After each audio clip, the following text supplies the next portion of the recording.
at 5. For 1030 KMAS, FM 102.1, and in Thurston County on 92.9, I'm Mary Lynn Foster. The High Climbers lost their home opener to Sumner 34-3 this past week, and now they head to Mount Tahoma to take on the Henry Foss Falcons. Foss is now 0-2 after losing to Yelm this past week. High Climbers now sit at 1-1. Pre-game Friday with Brandon Sparks and John McGlamory starts at 6:45 on AM 1030, FM 102.1, and 92.9 now in Thurston County. Always online and around the world at KMAS.com. I'm attorney Harold Carr. During the past 25 years, more than 8,000 people have trusted me to handle their personal injury cases. I understand how an injury can disrupt your life and cause financial hardship for you and your family. At the law firm of Harold Carr, we have 5 attorneys and 19 staff members experienced with negotiating and litigating with insurance companies. So if you feel the insurance company is not dealing with you fairly, call me, Harold Carr. Let us deal with the insurance company so you won't have to. Car accident? Call Carr or visit us online at haroldcarrattorney.com. The snap for Bradford. Atlanta trying to get there. Intercepted Ricardo Allen. Off the deflection.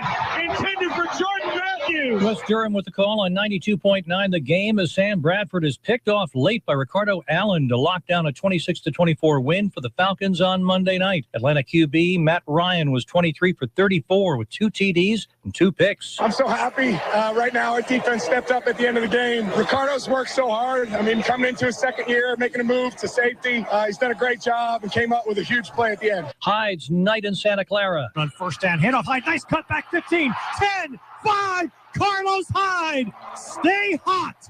Touchdown, 49ers. Ted Robinson with the call on KNBR as Hyde's 2 rushing touchdowns is all San Francisco would need in their 20-3 win over the Vikings. 49ers quarterback Colin Kaepernick was 17 for 26 with 165 yards in the victory. And in baseball, David Wright comes through for New York. Here's a kick in the 1-1, swinging a high drive center field. Yelich going back.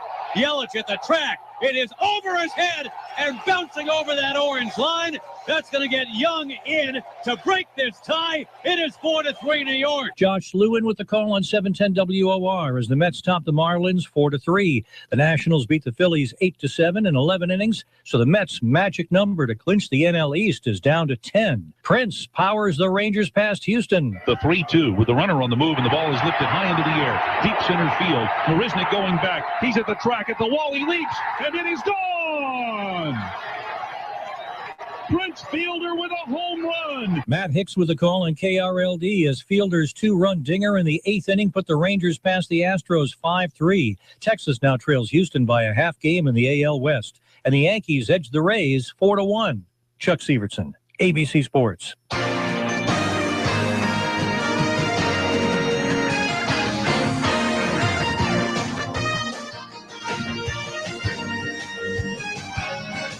For Newsradio, 1030 KMAS Shelton, FM 102.1, 92.9 FM, Thurston County, and our audio and video stream this morning on KMAS.com. I'm Dale Hubbard. It is 6:10, and it is Tuesday morning. Yes, Dale, Tuesday, September 15th, halfway mark of the 9th month of the year of our Lord, 2015.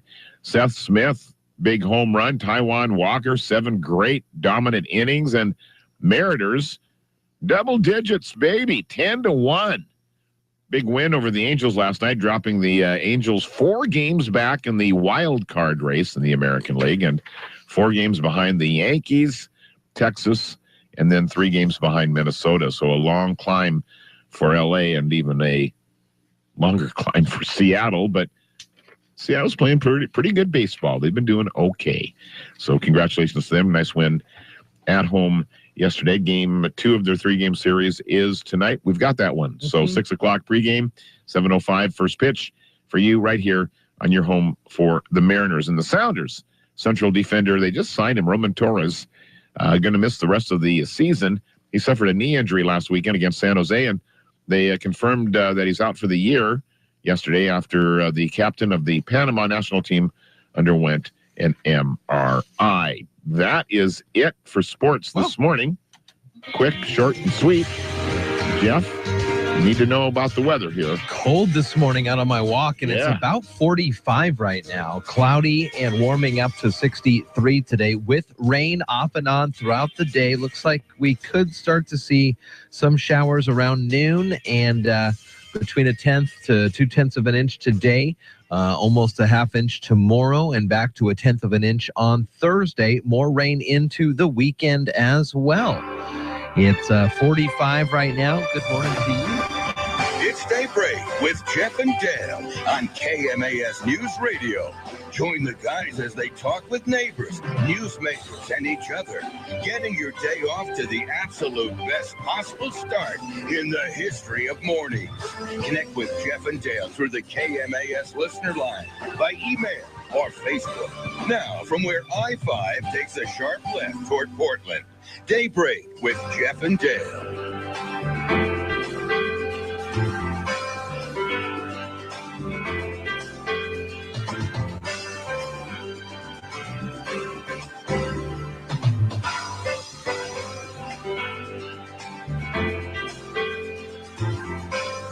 I just found out this morning.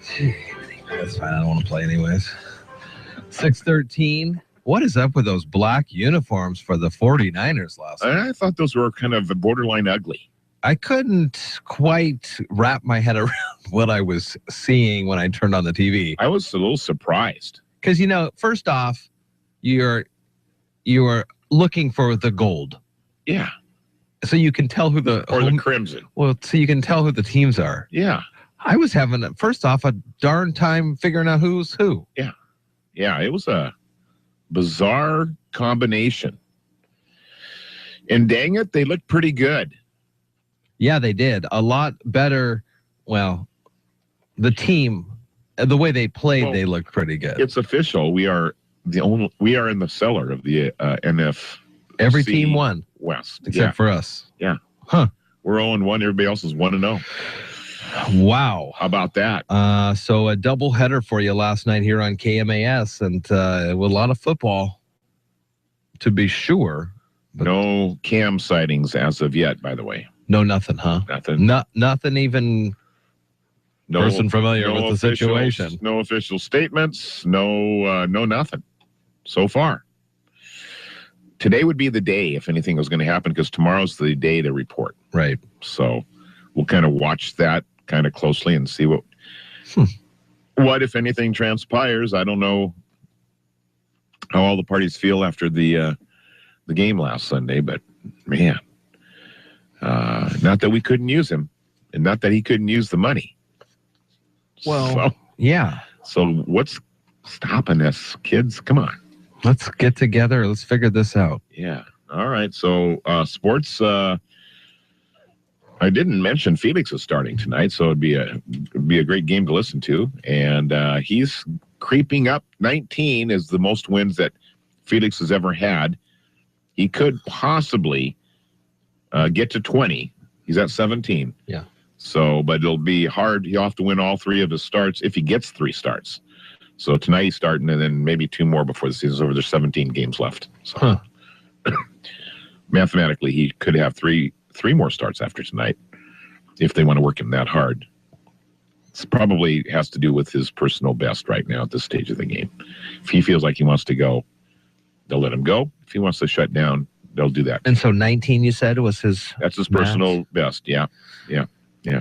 So he'd get win 18 tonight if he hangs in there. I sure wouldn't go for the 20th win if he had to be extended into a 4th start. Right.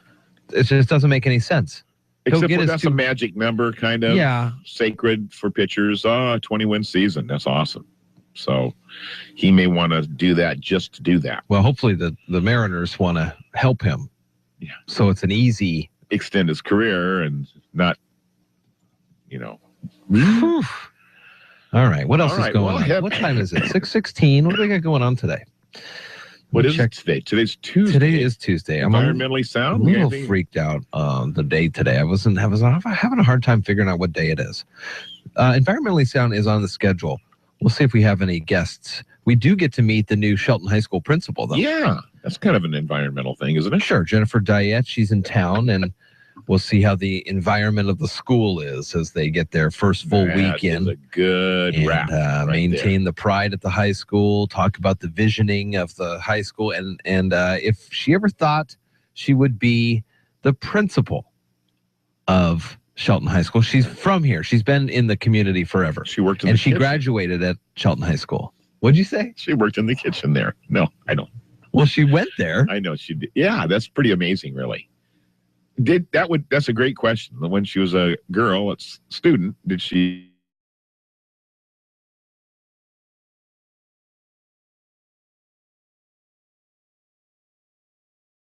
I'm like, wait a second. I'm 35, 30, however old I am. And this guy, and he's been the principal for a few years now. Yeah. Wow. I'm guessing you guys didn't hang around together a lot. He was one of the popular kids. Yeah, well, that's what I'm saying. No, wait. We were aware of each other. Yeah. And we ran in our circles brushed up against each other. On occasion. Okay. All right. Well, but not really. It wasn't really my cup of tea. Right. It's all right. It's cool. But yeah, the fact that he's the principal is so he's probably weird. over there saying, I've got a guy I went to school with. He's on the radio every morning. That could be true. You know, it's more impressionable to other people outside looking in than the reality of what we Maybe do. that is. 6:18 Yeah. here at KMAS. We'll check headlines. How excited your family is when they introduce. Yeah, he's a radio announcer. He's on the morning show. Yeah, until they say where, and they go, oh, he's Jeff. What kind of music do you guys play? Exactly. That's the first question out of everybody's mouth. All right, the updated forecast for our current 2-year, nearly $38 billion budget cycle. Yes. Shows that lawmakers have more than $100 million more available to them through the middle of 2015 than they'll have an additional $365 million than additionally projected in the original biennium. What did he say? Well, they'll have more money than they thought they were going to have. The next state revenue forecast, November 18th. So what you're saying is between now and 2017, we are expected to have over $450 million more. I believe that's what I was just trying to say. Wow. Yeah. That's great. Yeah, it is good. I mean, whatever what you Tax think. breaks for everybody. Percolating. I mean, the economy is percolating along. We're starting to. We should have some money. See it a little here, but in other parts of the states, up there, everywhere, up there in King County, freighting the. That's pretty impressive. The freight. We'll have a little Suquamish tribal information coming your way here after the break, and lots of headlines here on a Tuesday morning. Stay with us. Daybreak with Jeff and Dale. He's a radio announcer for crying out loud. You're listening to Daybreak with Jeff and Dale on KMAS News Radio. I'm Spiro Ditas with NFL Network Now on the Westwood One Radio Network. Week 1 closed out with a special doubleheader of Monday Night Football that had some surprising outcomes. Chip Kelly's much-talked-about roster featuring Sam Bradford and DeMarco Murray up against the Falcons in Atlanta. The Eagles' offense looked shaky at times, but Bradford and company found their rhythm in the second half. However, Atlanta held on to win it 26-24, due in part to Julio Jones' 9 catches for 141 yards and 2 touchdowns. And then in the nightcap, the 49ers entertaining the Vikings in Adrian Peterson's return to the NFL. However, AP was not the running back wearing number 28 that was racking up the yards on this night. The Niners' Carlos Hyde gashing Minnesota's defense for 168 yards on the ground and a couple of touchdowns, including an incredible spin on his way to his final move into the end zone. Niners win 20-3. This has been NFL Network Now on the Westwood One Radio Network.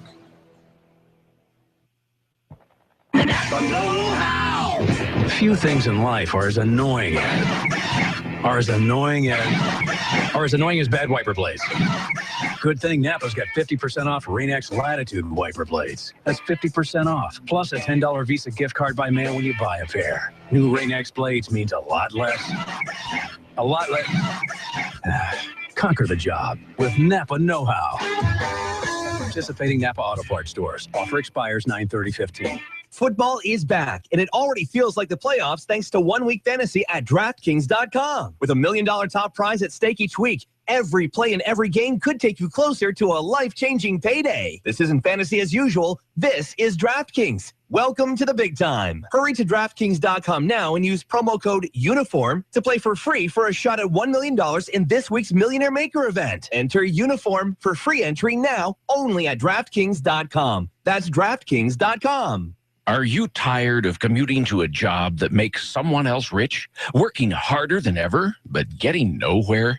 Do you hate spending hundreds of dollars every week on daycare? Having someone else raise your children? With our opportunities, you can start earning money as soon as next week. You get to be the boss, work from home, and live a happier life. At Be the Boss Network, you'll find hundreds of work-from-home opportunities that you can literally start today and be earning money as soon as next week. Go to freedom31.com and start earning money as soon as next week. You get to be the boss. Get out of the rat race. Work from home. Go to freedom31.com right now and change your life today. That's freedom31.com. Go to freedom31.com and start earning money as soon as next week. You be the boss. Go to freedom31.com. Everyone needs a health plan, and if you still don't have yours, Mason General Hospital would like to help you get covered. When you go online and visit www.masongeneral.com and click on the Washington Health Plan Finder on the homepage, you will be able to view and compare the various plans available. When you find one you want, Mason General will assist in helping you determine if you qualify and to get you signed up. Simply click, compare, and call Susanna Lopez, Project Supervisor, at 432-7766. Mason General Hospital and family of clinics. Equal opportunity provider. Translation services provided.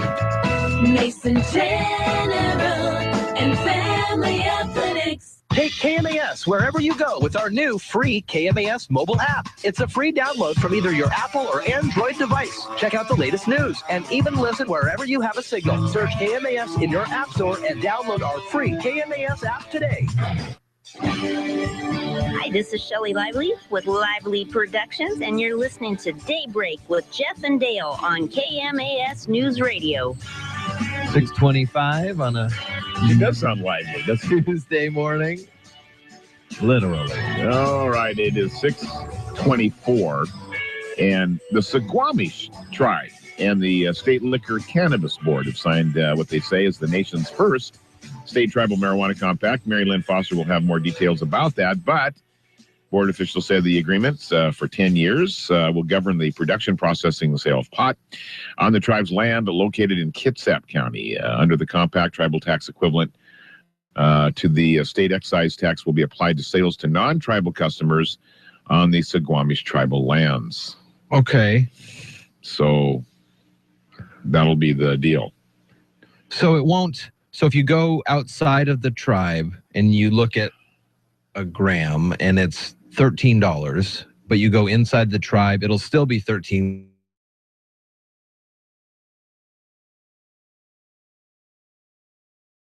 Tax equivalent go. That's it.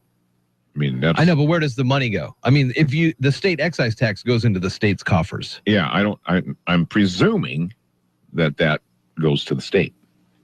It's a state agreement. Okay. I'm just presuming that. Yeah. Fly on the wall would tell us. Huh. That's interesting. Good question, though. There was a picture in the Olympian yesterday, I think, of on the Little Creek right here. Yeah. You go down and you're on going the right, down. where the coffee shop. Yeah, it's like that yellow and blue deal. Yeah. They think that could be, that was their opining in the Olympian about that could be the local one. Right. If all this the goes next through. one. The next one. If this all goes through. Yeah. Yeah. Huh. That's strange days. Is this a large tribe? Do you know? Suquamish? Yeah. It's not it's pretty big. In the makeup of Kitsap County, it's pretty big. Yeah. I'm trying to recall exactly. I think that's the Bainbridge Island casino out there. So. Yeah, okay. Pretty good size. Big casino. It's got a resort attached to it. The people of Chief Seattle. Yeah. So Chief Seattle he's buried there. Suquamish. Yeah. Yeah. Interesting. Or Chief South, however you like it. Whichever camp you're in. Interesting. Yeah. So fast-moving grass fire. Uh-oh. Where's this one? This is in Klickitat County, near Wishram. Okay. That'll narrow it down for you. Yeah, I love Wishram. About 13 square mile fire. But emergency management says no homes have been lost. Unknown number of outbuildings were burned. Crews trying to assess the extent of the damage. As of last night, the Horse Thief Butte fire has burned about 8,500 acres and was about 70% contained, and no injuries reported there as well. So still a few hot spots still in Washington. California, meanwhile, out of control. My gosh. Serious wildfires in Northern California right now. What did I hear this morning? 600 homes were burned? There was a video on Reddit this morning of a car driving down the road trying to get out of this fire, and it is on both sides. It looks like your worst nightmare. Like you're saying, oh my gosh, I had a nightmare where I was driving trying to get out of a fire. This was it. It was, and there was embers, moving across the front of the car. And I saw a picture as well of a week ago, this corner lot, and there's this beautiful house. And then it showed yesterday, and all gone, everything gone. Right down to the ground. Yeah. Charred. 23,000 people or more now just like had to flee in an emergency situation. That's how fast this thing is moving. Wild, crazy. Yeah. And over 400 homes. I think I heard this morning on the news 600. Jeez. So that is a substantial blaze in a populated area, and it's just devastating. And it's still going. They're still having a hard time trying to get control of that. Flying home from California last week, or whenever that was, it was smoke all over the place. And it wasn't even those I don't think were even the big ones. Yeah. It was, wow. Yeah, this is prime time for California for those kinds of fires, and hopefully some respite from the weather will work its way down south. Here locally, we're going to have some rain here for the next couple of days and cooler temperatures, and it'll feel darn right fallish. Yeah, that's actually going to be pretty good here. Rain off and on starts today, kind of in the middle of the day, and then through tomorrow and through Thursday, actually, it looks like it could add up maybe 3/4 of an inch. So that'll help. That will definitely help. And then more rain into next week. Little window for those of you who are golfing on Friday. We'll have okay weather on Friday. Yeah, there is a golf tournament on Friday, and if we start at 10, it'll be about 60, and I don't think you're going to have any kind of rain. It'll be fine. It'll be a great day. All right, 6:30 right now, and we're going to make way for Mary Lynn Foster. Jeff and I return. Sports, weather, and a whole lot of Tuesday coming your way. It's Daybreak with Jeff and Dale. You're listening to Daybreak with Jeff and Dale on KMAS News Radio. Local news is brought to you by Fred Holmes Tree Service. FredHolmesTreeService.com, 427-4489. For KMAS Newsradio.com, I'm Mary Lynn Foster. The City of Shelton commissioners will take public comment to help them determine whether or not to pursue Community Economic Director Steve Goines' request to pursue US EPA brownfield assessment grants. The grants are intended to assist communities with the identification, assessment, cleanup, and reuse of brownfield sites. Program goals include an improved environment and increased economic development opportunities within the selected communities. Some citizens believe the grants may identify more problems, resulting in further strain on the city's finances. Others feel identifying the sites will help clean them up and save potential investors time and money for redevelopment of properties in Shelton. The City Commission meeting is today at the Civic Center at 2 p.m. The Port of Grapeview has been short one commissioner since the untimely death of District 1 Commissioner Bill Vanderwall. District 1 comprises the area around Mason-Benson Lake. Mr. John Anderson, a resident of Mason Lake, has stepped up and volunteered to fill the slot. Mr. Anderson has had a Mason Lake property for 40 years, is active at the Mason-Benson Lake Center, volunteers as the North Mason Food Bank, and is a former member of the Grapeview School Board. Because the position was vacated after the deadline for elections, Mr. Anderson will serve until December 31st, 2017. The Coast Guard is suspending its search for 2 Olympia residents whose capsized boat was found last week. It's believed Thomas Miller, 68, and Tina Pittman, 41, were on a vessel that capsized Thursday night. The boat, life jackets, and other debris washed ashore north of the North Jetty of Grace Harbor. Coast Guard crews have searched more than 1,200 track line miles and 555 square miles. The Washington State Liquor and Cannabis Board and the Suquamish Tribe have signed the nation's first state tribal marijuana compact. The compact governs the production, processing, purchase, and sale of marijuana on the tribe's land and heads to the governor for approval. The state recognizes the Suquamish Tribe as a sovereign nation and negotiated the agreement in lieu of licensure by the board. Per the enacting legislation, a tribal tax equivalent to the state excise tax will be applied to sales to non-tribal customers on Suquamish tribal lands.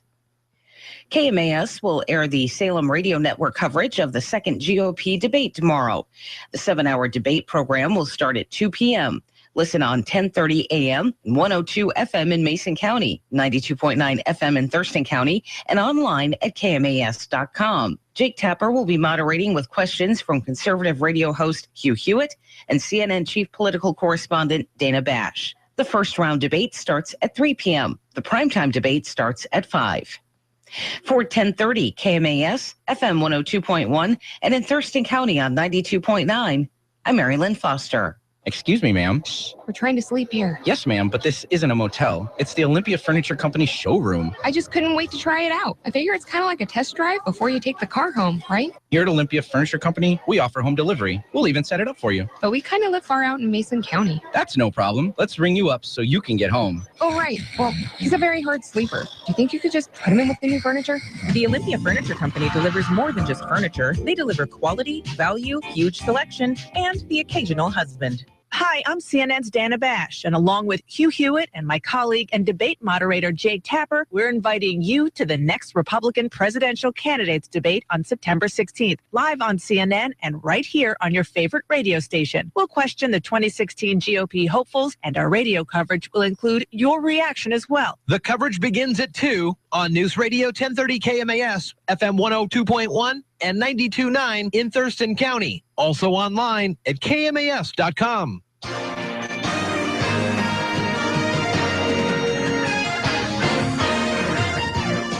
For News Radio 1030 KMAS Shelton, FM 102.1 and 92.9 FM in Thurston County. I'm Dale Hubbard. We are also streaming audio and video this morning on KMAS.com. And a good morning to everybody. 6:34. Mariners with a big win last night. The youngster, Taijuan Walker, 7 strong innings of pitching and did really well and kept the Los Angeles Angels in check while the M's offense caught fire. And the young Seth Smith, who's been playing quite a bit here the last half of the season for the M's, connected on a long ball shot and helped the Mariners put up double digits against the Angels. And so game 2 now of the 3-game series is tonight. We have Felix on the hill for Seattle. That'll be fun. We'll begin our coverage at 6. First pitch a little after 7 o'clock this evening for game 2. The Angels fighting for a wild card spot against the Mariners, who are now playing the role of spoiler. So, and again, Felix going for win number 18 on the season, and he's probably in his heart of hearts wants to get to 20. We'll see what happens. See if he gets enough starts to do that, and all those things. So that's happening tonight, and then also the Sounders just signed a youngster. I say youngster. I guess everybody's young when you get to be my age, but he's a really accomplished, good soccer player, and I'd have his name for you, except for I hit the wrong tab here on my computer, and I've got the wrong stories in front of me. But he just signed. He's just been with the team for 2 weeks, I think, and now he's out with a knee injury for the rest of the season. And, you know, Seattle's been limping with injuries and deployed players all around the world. None of them stay home long enough to get any kind of rhythm. It's really affected Seattle's chances for even making the playoffs this year, but they are in the playoffs today, as long as they keep winning or tying. His name is Roman Torres, and he plays on the national team for Panama. He's the captain of the team of Panama. He's really a good player. Wow. And he's a defender, and he injured his knee against San Jose last week. I think he only played the one game for Seattle since they've gotten him, and he's out now for the rest of the year. That's a tough break for the Sounders. The Portland Timber fans don't feel the same. But nah, they're fine.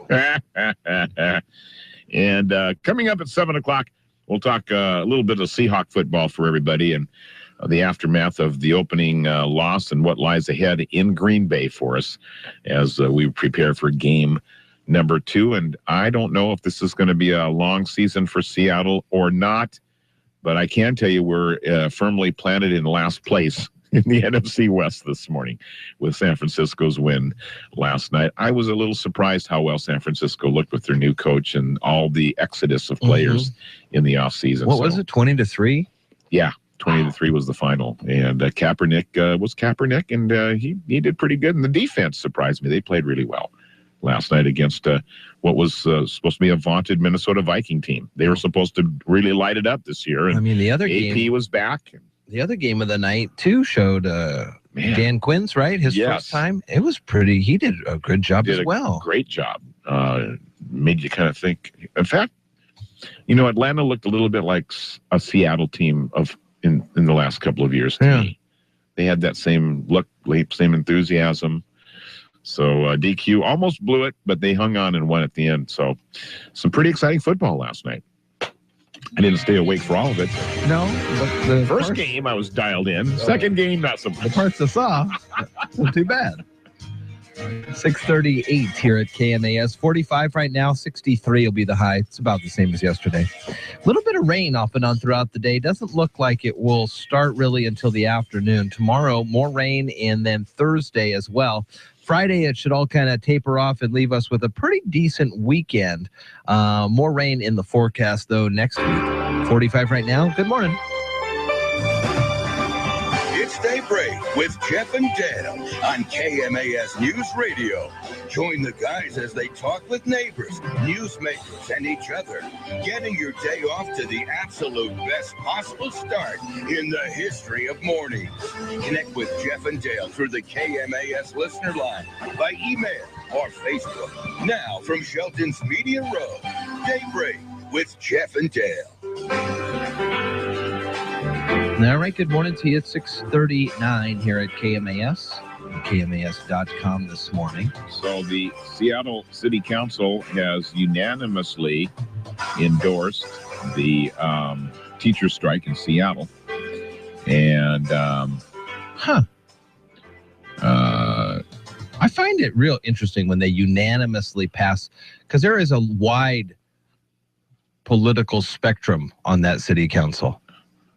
Is there in Seattle? I think so. Seems like they seem to be almost all together, united in a lot of things. Well, yeah, and that's what is surprising to me. I think they have that. I don't know her name. The socialist lady, Ramaswamy or something like that. Yeah. Anywho, closer than I would have gotten to it. On one side, and then I think there are some more conservative council members as well. But to pass this unanimously, yeah, it was a little surprising. Supporting them. It's still going on, right? Yeah. Oh, yeah. Strike is going into day number 5. Wow. And no end in sight, which is really scary, to be honest with you. But I guess they're still talking. Representatives from the two sides are talking. The two sides themselves are not talking. Right. And at least they're talking. But at least there's some talk. There's conversation going on. Now, Kelso teachers have voted to go on strike starting tomorrow if they don't get a contract. I think most of us unaware that they were starting the year without a contract because we were trying to get a handle on all that. Kelso Education Association officials say teachers voted last night to strike after working without a contract since June 30th. A mediator will be available to both sides today. Hopefully they'll avert that.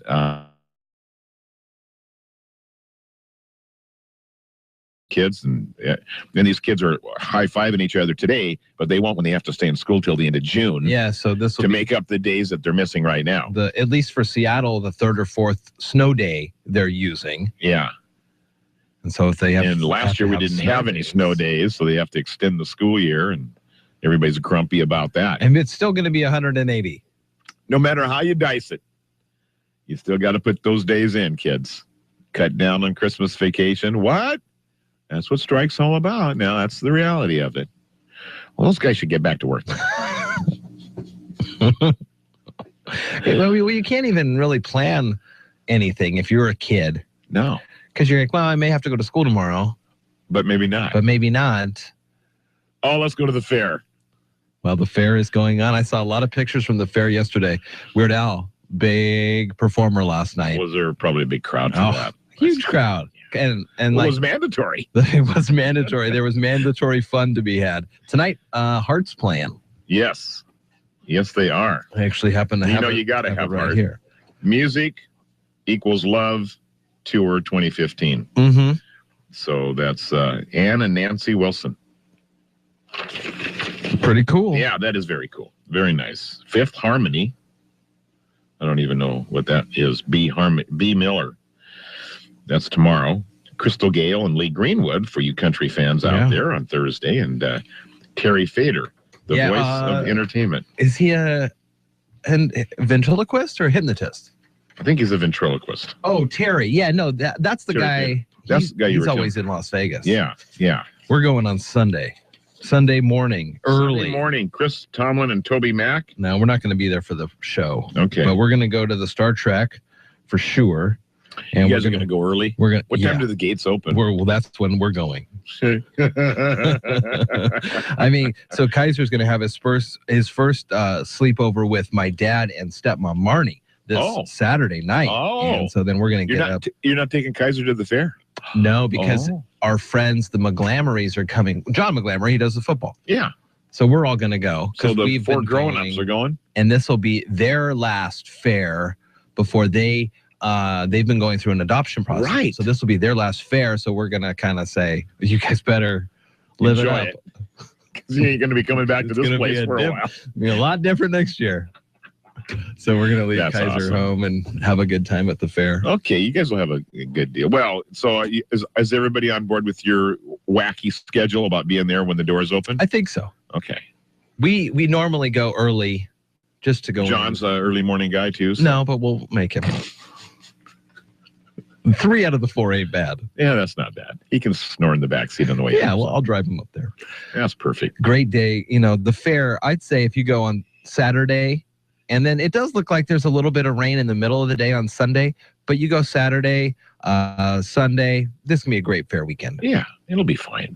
It'll be, and then there's less bees when it's rainy. Oh, yeah. Cool, that's the biggest thing is those yellow jackets. Goodness gracious. They're all over around the food vendors. And then by the end of the day, so Saturday 71, everyone will throw away their lemonade cups. And right near those garbage cans, it's all bees all day. They love that lemonade. And I find out they like angry cider as well. They do. They do anything sweet. All right. My apologies for the anticipated slaughtering of the pronunciation here, but Chinese President Xi Jinping, close, expected to visit Seattle next week to attend the annual Microsoft Technology Forum.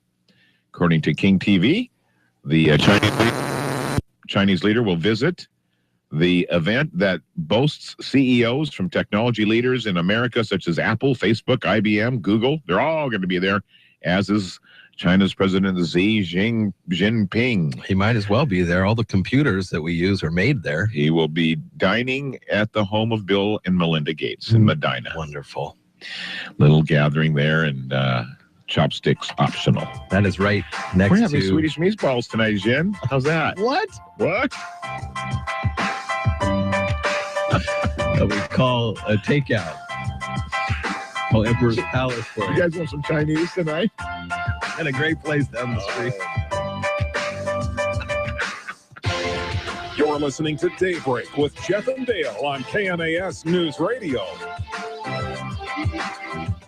Looking for a nice, relaxing evening along the waterfront with affordable pricing and live entertainment? Look no further. The Robin Hood Restaurant and Pub has new ownership with an updated menu, offering the same quality and taste you've come to expect with new, affordable pricing. Try the lemon drop prawns, fish and chips, or their whole line of steaks in the historic dining room, on the patio, or in the classic style pub. The Robin Hood Restaurant and Pub opens every day at 4, located in Union along beautiful Hood Canal. The Robin Hood Pub and Restaurant, featuring live music on Wednesday and Saturday nights. Come for dinner or stay the night at the Robin Hood Cottages next door, featuring hot tubs, hiking, kayaking. The Robin Hood is now an affordable and unique destination for your next staycation. See the full menu, musical lineup, and other details at RobinHoodVillageResort.com. At Value Ford, when you want to buy a used car or truck or a new car or truck, we don't play the games with your trade. We don't expect you to take a penny less than that thing's worth. It's just not the way we do business. Anytime somebody advertises something fancy over Blue Book, well, we don't even use one for the most part. We give you what it's worth. No games, no gimmicks.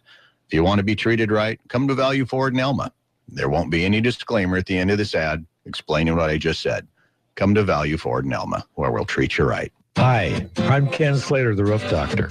If you're like me, your family's important, so make sure that they're well taken care of. One of the best ways to do that is to provide a safe and warm home to live in.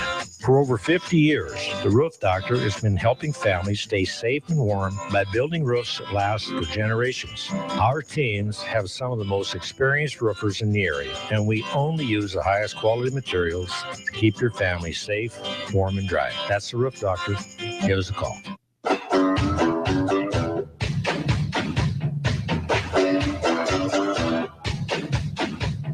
Hi, this is Rita Buell, and you're listening to Daybreak with Jeff and Dale on Newsradio 1030 KMAS. This is a great station. I listen every morning.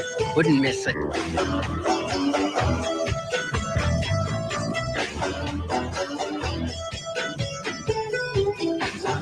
It's the wave of the future. 12 to 7 here at KMAS, KMAS.com. We got the news coming up in a little bit. Get a chance to meet the new Shelton High School principal. Yeah. In the 8 o'clock hour, about an hour and a half from right now. Old Farmer's Almanac coming up, ABC News. After that, Mary Lynn Foster. Tomorrow, big day on KMAS. We start the, we're going to have the presidential debate, the GOP debate. CNN. Tell us a little bit about that. I think some people are kind of confused about what we're presenting tomorrow, but a very unique presentation. All 7 hours uninterrupted, and there are 16 candidates, or is Perry coming?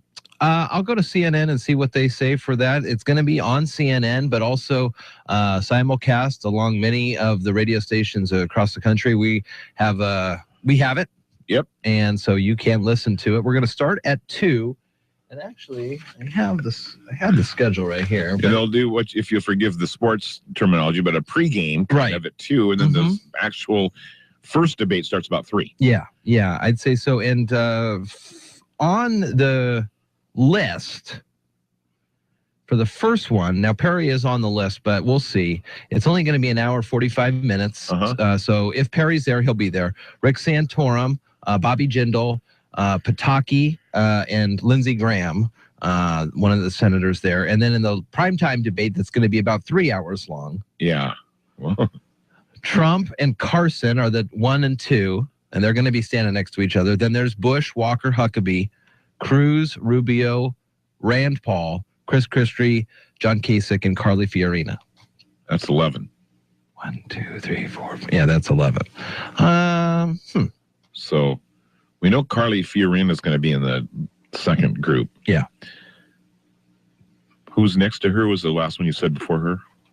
Kasich from Ohio, Governor Kasich. Maybe he might have to move to the first group. Yeah, we'll see. I'll find. Uh-oh. You know, I mean, that first group. You don't want to be in that first group. The campaign's not doing well if you're in the first group. That's all I'm saying. So, yeah, I think that's what it is. Trump, Carson, Bush, Cruz, Walker, Rubio, Fiorina, Huckabee, Kasich, Paul, Christie. It's 11, I think, again. Okay. Okay, well, those damn Republicans, they can't count. There's a million of them.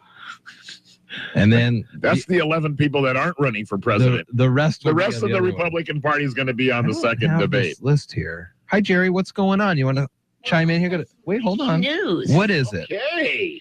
Our one of our favorite listeners, Rita Buell. Yes. We haven't seen her for a while. Yeah. So I did a search and destroy yesterday and found out that Rita Buell is now Rita Keller. What? She married 3 months ago. Congratulations. To someone she's known for over 14 years. Wow. And she's been incognito ever since. I wonder if she's still getting up early and listening. She never would miss it. But need to get a new liner then with her with the new name. Yeah. That's exciting. Yeah, I don't know. She changed her name. But anyway, she says she doesn't get up as early anymore. So she misses you guys. But isn't that great news? That is terrific. That is awesome. Congratulations to Rita. We love her. Oh, yeah. That is awesome. When people can find happiness like that, that is great. That is super, super, super, super. All right. We have in the headlines, as we'd mentioned, the school teachers strike in Seattle still continuing, and they were canceled officially for the 5th day today. So that's for sure. That's what we know for sure as the negotiations continue in good faith. So they want to bring an end to the walkout. I think both sides are not desperate, but certainly working toward that. And it's, they've agreed on the points, the sticking points, and they're agreeing to work toward each other. So it all bodes well to get it done. You kind of wish this would all have been, I guess, more urgent a couple of months ago. It always takes a strike or something severe to jumpstart the. Well, it's how it is with everything. Yeah, it's true. It only gets done when it's a minute from breaking. Yeah. Well, we better figure that out. Yeah. Now we got to get it fixed. So I'm looking at the thing, and their graphic on CNN has for the first one Pataki, Santorum, Jindal, and Graham. That's it. 4 people, and then there's 11, so that's 15. And then there's one guy, Jim Gilmore, the old Virginia governor. I thought he wasn't in the pig movie, Babe. Oh, it's a different guy. That's a different one. Okay. He did not meet the criteria for inclusion in the debate. Oh. He did not receive an average of 1% support in any 3 polls released during the Boy, how can you not? How can you not qualify? I mean, that's sad because Lindsey Graham got 0.28%, and he's in there. Well, regardless, it's going to be a lot of fun. And we'll have it all for you from 2 until 9 tomorrow here on KMAS. Big thanks to the Mason County Republicans stepping up. They're having a gathering on They're Thursday. having their Reagan Legacy Dinner. It's going to be Thursday night. And at the Civics, at the New Mason Transit Community Center. And Michael Medved, who's a radio talker, he'll be there. He'll be their guest of honor. Yeah, and so that's cool. And so very excited. The Mason County Republicans are helping to bring the entire telecast, radio broadcast tomorrow to everybody. So we want to thank them for that as well. And we'll hear from a candidate or two during the course of the proceedings as they are they're footing the bill. And if I get any information on airing the Democratic debates, of course, we'll put those on. Sure. And all not nearly as many players. Not nearly as many players and not nearly as many debates. So I think we're at least still a month away from the first Democrat debate. And then the fun stuff when we get the Republican and Democrat. For sure. We'll be on that like you know what. Oh, yeah. So we'll be all over it. Lots of politics. You know, we sit and talk, we talk a lot about it, folks, and off the air. And we go, well, should we do this? Is it important? I don't know. Mariners, whatever, this and that. It's once every 4 years. Yeah, got to cover it. Especially with our format now, we got to be on it. So we will. We're going to roll up our sleeves and dig in. We'll cover the lot of big. Talk about next year. Don't want to make light of what's going on this year because those candidates are very entrenched in what they're trying to accomplish. But 2016, it's going to be huge. There's going to be the governor's race. There's the presidential.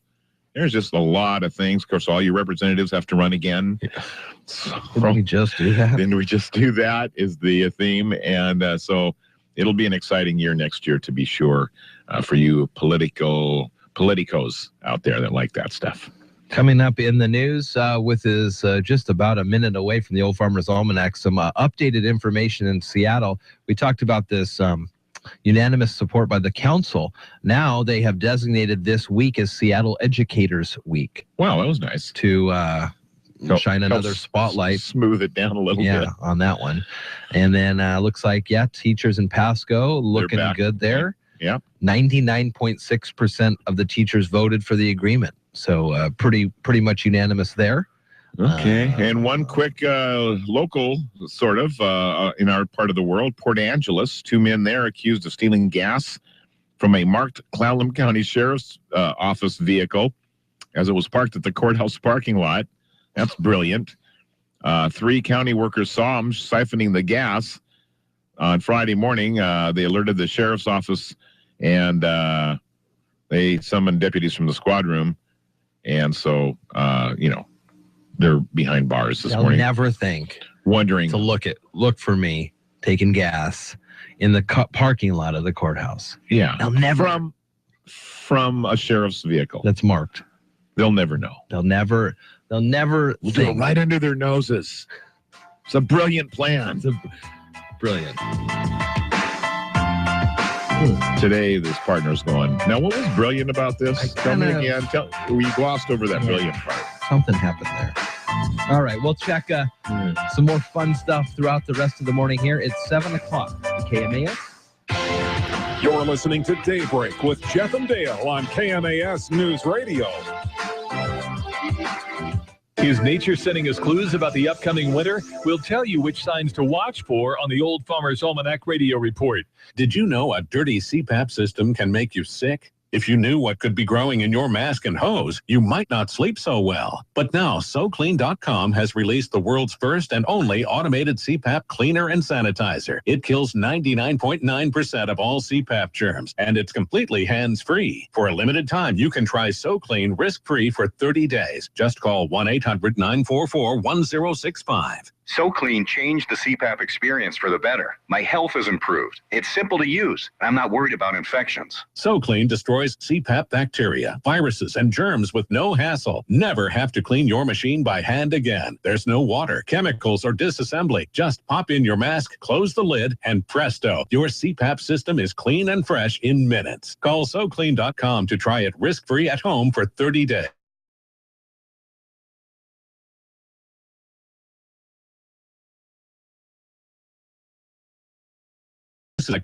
With more practical advice. This is the Old Farmer's Almanac radio report for Tuesday, September 15th, the 258th day of the year. Actor Tommy Lee Jones has a birthday, and mystery writer Agatha Christie was born on this day in 1890. Fall doesn't arrive for another week, but it's about this time of year that folks start looking for signs about the upcoming winter. A narrow-colored band on the woolly bear caterpillar, an abundance of acorns, or especially active squirrels are some well-known predictions of a harsh winter. Here's a few you may not have heard of. Thick hair on the nape of a cow's neck, woodpeckers sharing a tree, ants marching in a line, or hornets building nest unusually high.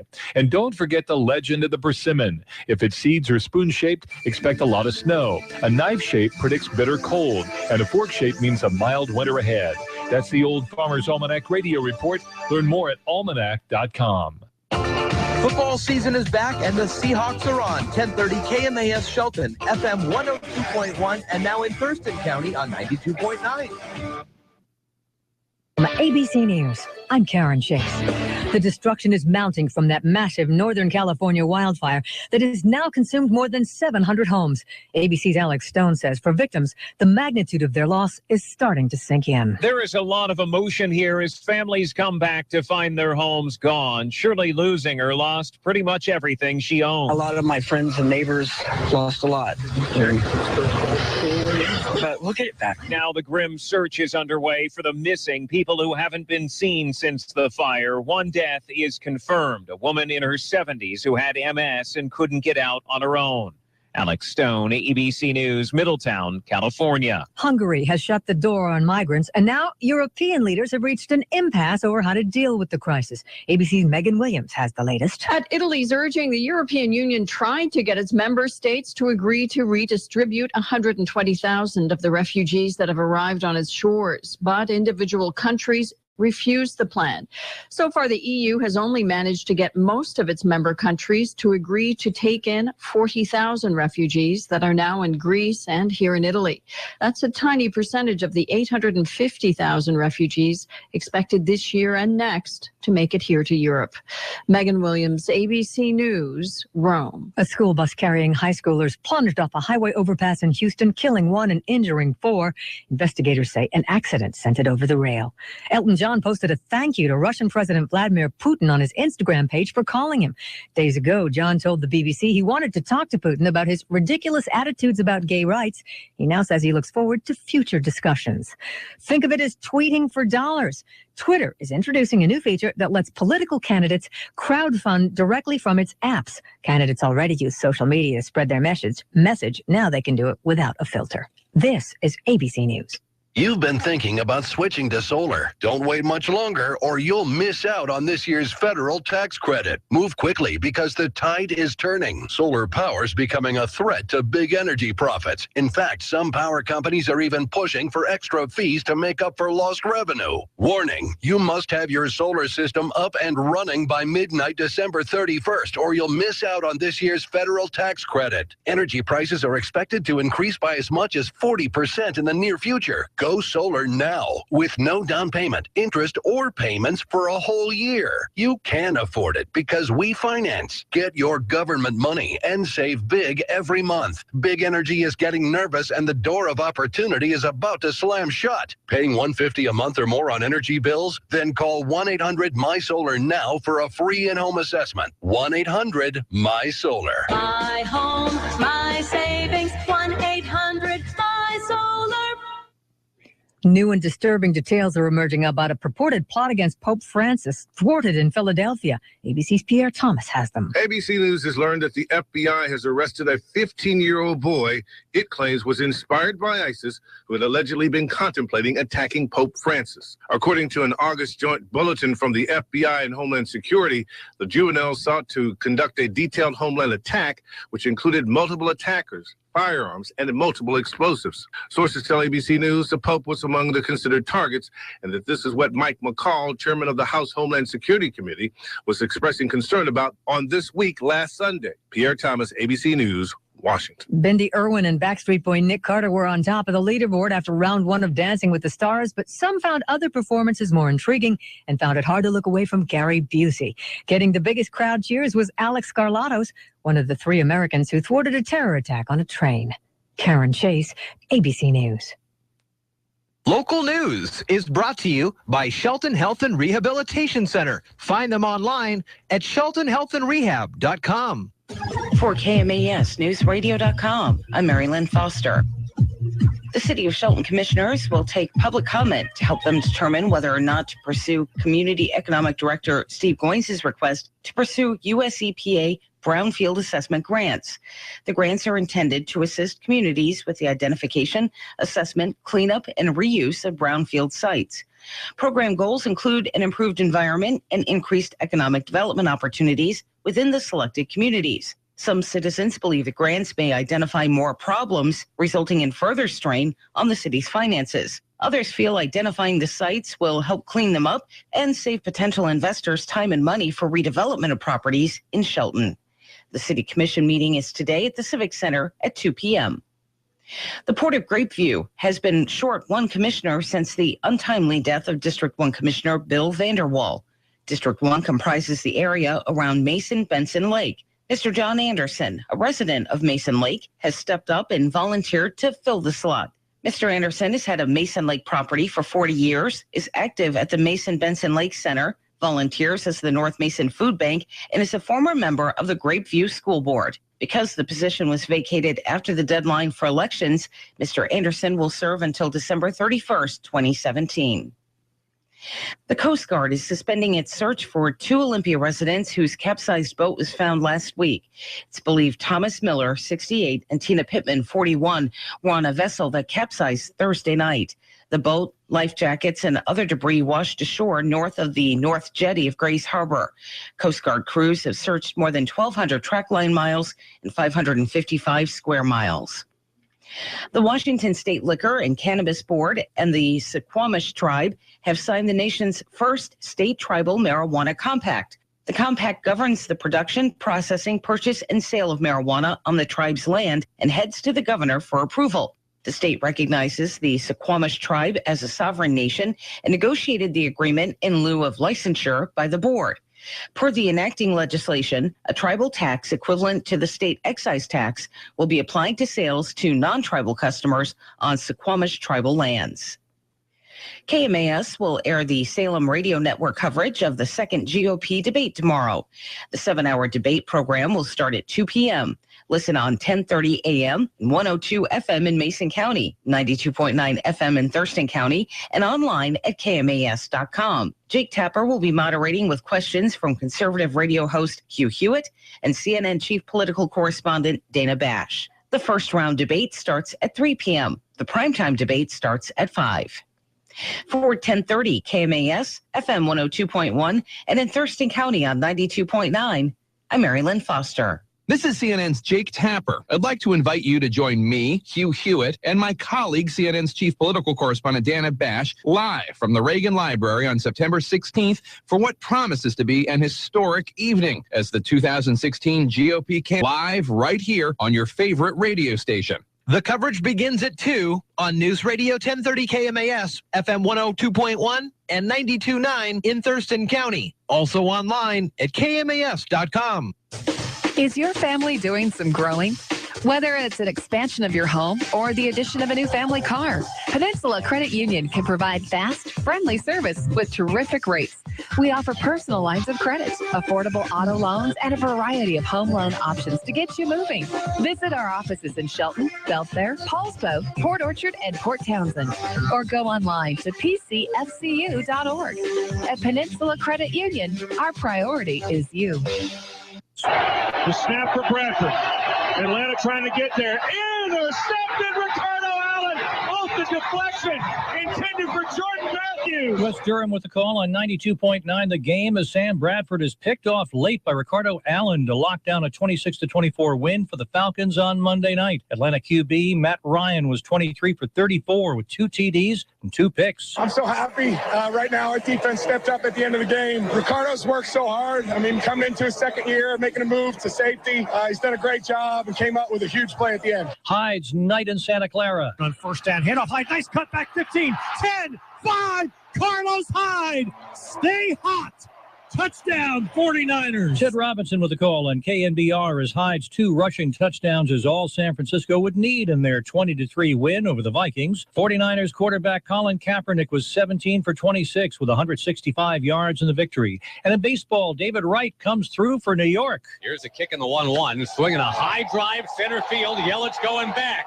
Yelich at the track. It is over his head and bouncing over that orange line. That's going to get Young in to break this tie. It is 4-3 New York. Josh Lewin with the call on 710 WOR as the Mets top the Marlins 4-3. The Nationals beat the Phillies 8-7 in 11 innings. So the Mets' magic number to clinch the NL East is down to 10. Prince powers the Rangers past Houston. The 3-2 with the runner on the move and the ball is lifted high into the air. Deep center field. Marisnik going back. He's at the track at the wall. He leaps and it is gone. Prince Fielder with a home run. Matt Hicks with a call on KRLD as Fielder's 2-run dinger in the 8th inning put the Rangers past the Astros 5-3. Texas now trails Houston by a half game in the AL West, and the Yankees edged the Rays 4-1. Chuck Severson, ABC Sports.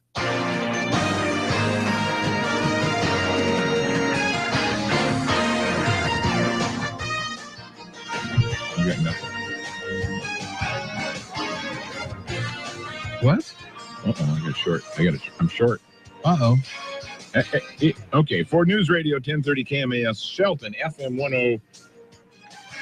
Well, what changed between now and 10 minutes ago? 102.1. Oh, I'm okay on this side. 92.9 FM, KMAS.com. Listen, for my money, there's no better announcing duo in the football booths anywhere than Mike Tirico and John Gruden. I like them. They're fun. I could listen to them do every game all weekend long. They can do it in any sport. Yeah. They're just good. Well, John Gruden doesn't really know much about anything other than football. Sure. He's fun to listen to. Anyway, so they called the first game last night as Julio Jones, 9 catches, 141 yards, 2 touchdowns. Atlanta Falcons look like the Falcons of old, man. Held off the Eagles last night, 26-24. I was wondering when the Eagles were going to get started. Well, they got started too late last night.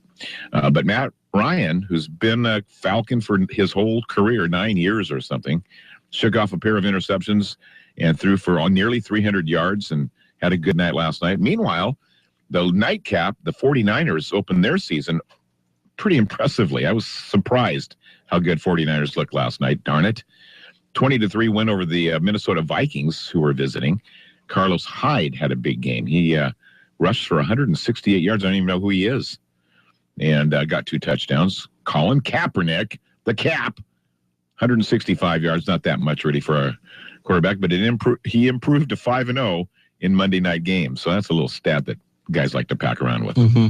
All right, things are tightening up in the American League. 2nd of 4 games this week between the Houston Astros and the Texas Rangers in Arlington on tap for tonight. Rangers did win last night, the opening game, 5-3. Astros lead now over Texas in the American League West to just a half a game. Meanwhile, on the outside looking in are the Los Angeles Angels, who are tangled up with Seattle for 3 games. And Seattle won big, 10-1. Seth Smith with a home run and Taijuan Walker, 7 dominant innings against the Angels. So a nice 10-1 win over the Angels for Seattle last night at the Safe. And they play again tonight with Felix on the Hill. So the Kings Court will be in session. We'll begin our coverage at 6 p.m.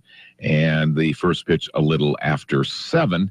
Hall of Famer Moses Malone died Sunday of natural causes. The medical examiner's office said Malone, found dead in a hotel on Sunday morning, died from heart disease. He was only 60. Tough stuff there.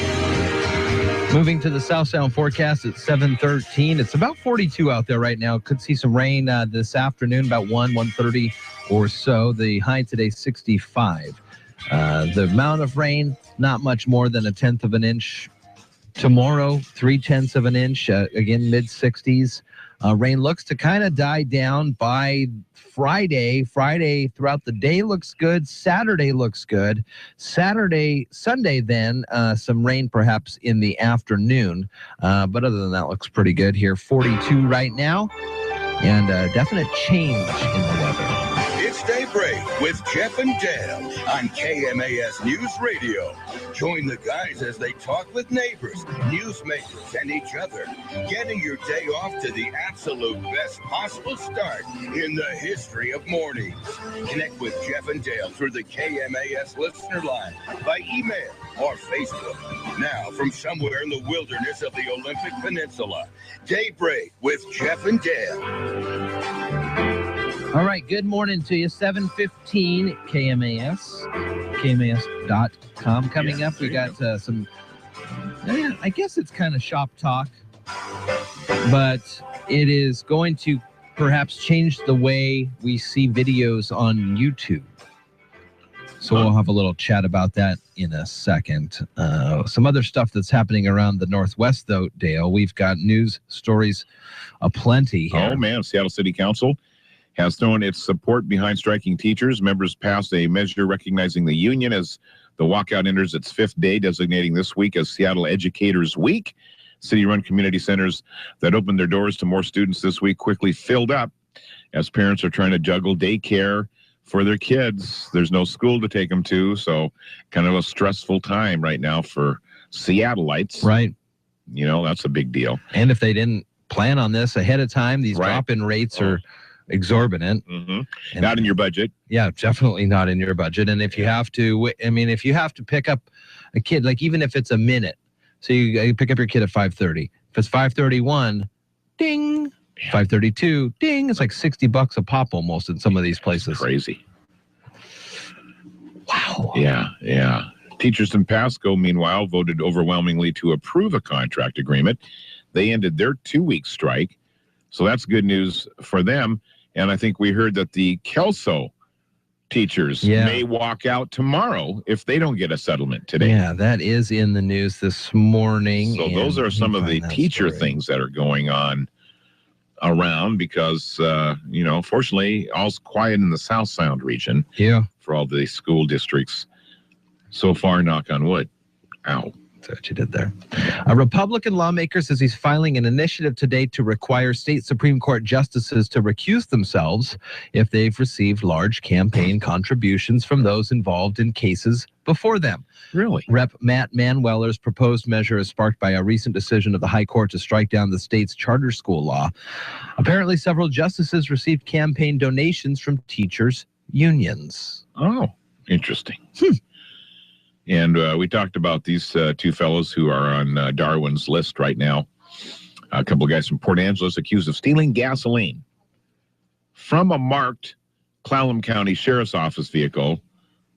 This marked vehicle was in the courthouse parking lot. Hey, they'll never know. I mean, the only worse way to do this is if you try to siphon gas from a cop car. At lunchtime. No, who's doing the gun. Yeah, doing like the radar on the side gun, of the road. and you sneak in on the other side of the car. I'll get him. I'll divert his attention. And then somebody speeds by in the car. Hey, that's quite a good-looking radar gun you got there, officer. Can I try it? In the back, you go. Clang, clang, clang. Keep talking. I'm almost got it. Do I smell gas? Oh, no. Not for me. Anyway, knuckleheads. I wonder if they used their mouths to siphon it. I think they're in front of a judge this morning. You've seen people siphon, but then start the flow with their mouth. Oh. Get the gas in there. That? And then they go on a date. Hey. With their new gasoline tank. Hey, how are you? Hi. Oy. 7:18 here at KMAS. All right, we're going to take a break, and then when we come back, we're going to talk about a YouTube video. Okay. 29-second YouTube video, two kids dancing to a song by Prince. Prince got mad. Oh. YouTube says copyrights. Uh-oh. But some federal judges at the Ninth Circuit Court of Appeals say, well, not so fast, Prince. Okay. You're listening to Daybreak with Jeff and Dale on KMAS News Radio. Peninsula Credit Union presents Phil. Phil stands for Peninsula Home Improvement Loan. Designed to help you get things done around the house, Phil can help you a little or a lot. This is not a second mortgage. With a Peninsula Home Improvement Loan, you can get 7.24% APR on a 60-month loan or 7.49% APR for 120 months. From replacing the roof to new flooring and everything home-related in between, take advantage of a Peninsula Home Improvement Loan, and Phil will help you get the job done. Call Peninsula Credit Union today. 800-426-1601. That's 800-426-1601. Or apply online at pcfcu.org. OAC. See representatives for details. Limited time offer. Additional terms and conditions may apply. Annual percentage rate is effective as of June 11th, 2014. Loan amounts from $500 to $15,000. Terms available from 60 months up to 120 months. For payment examples, call 800-426-1601. I feel right at home on JohnLScott.com. Hi, this is Dawn Pinnell from John L. Scott Real Estate here in Shelton. For a while now, I have been saying welcome home and sharing with you some great listings and some hopefully educational and interesting items of riveting radio real estate topics. We're moving our time slot to Friday at 8:55, right at the end of the morning show with Jeff and Dale. I hope you will continue to listen and that you will contact me with any of your real estate needs. I would love to help you say, I'm home. Hi, this is Terry Shaw from the Mason County Senior Activity Center. You're listening to Daybreak with Jeff and Dale on News Radio 1030 KMAS. Boy, you're smart listening to this station.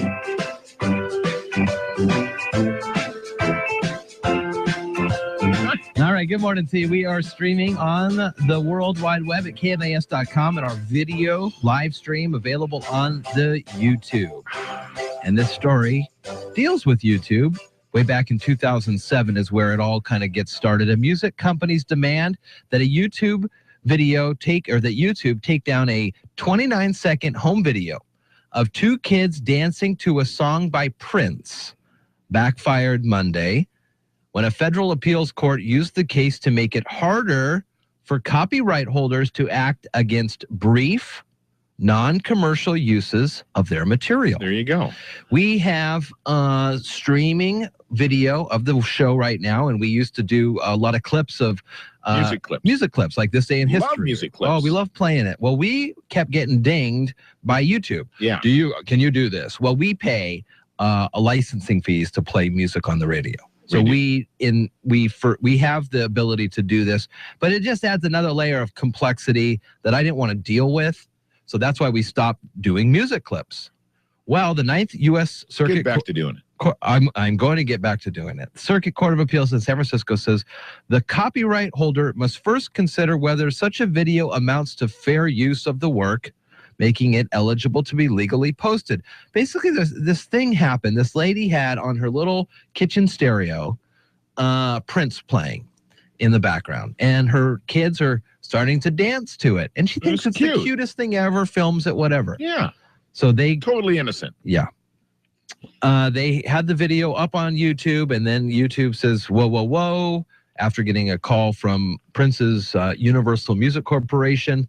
And so now they had to take it off, and now they're putting it back on. Recording companies, motion picture studios, and other copyright owners issue tons of these notices every day, targeting everything from home videos like this, campaign ads, and even ads that include segments of songs or newscasts.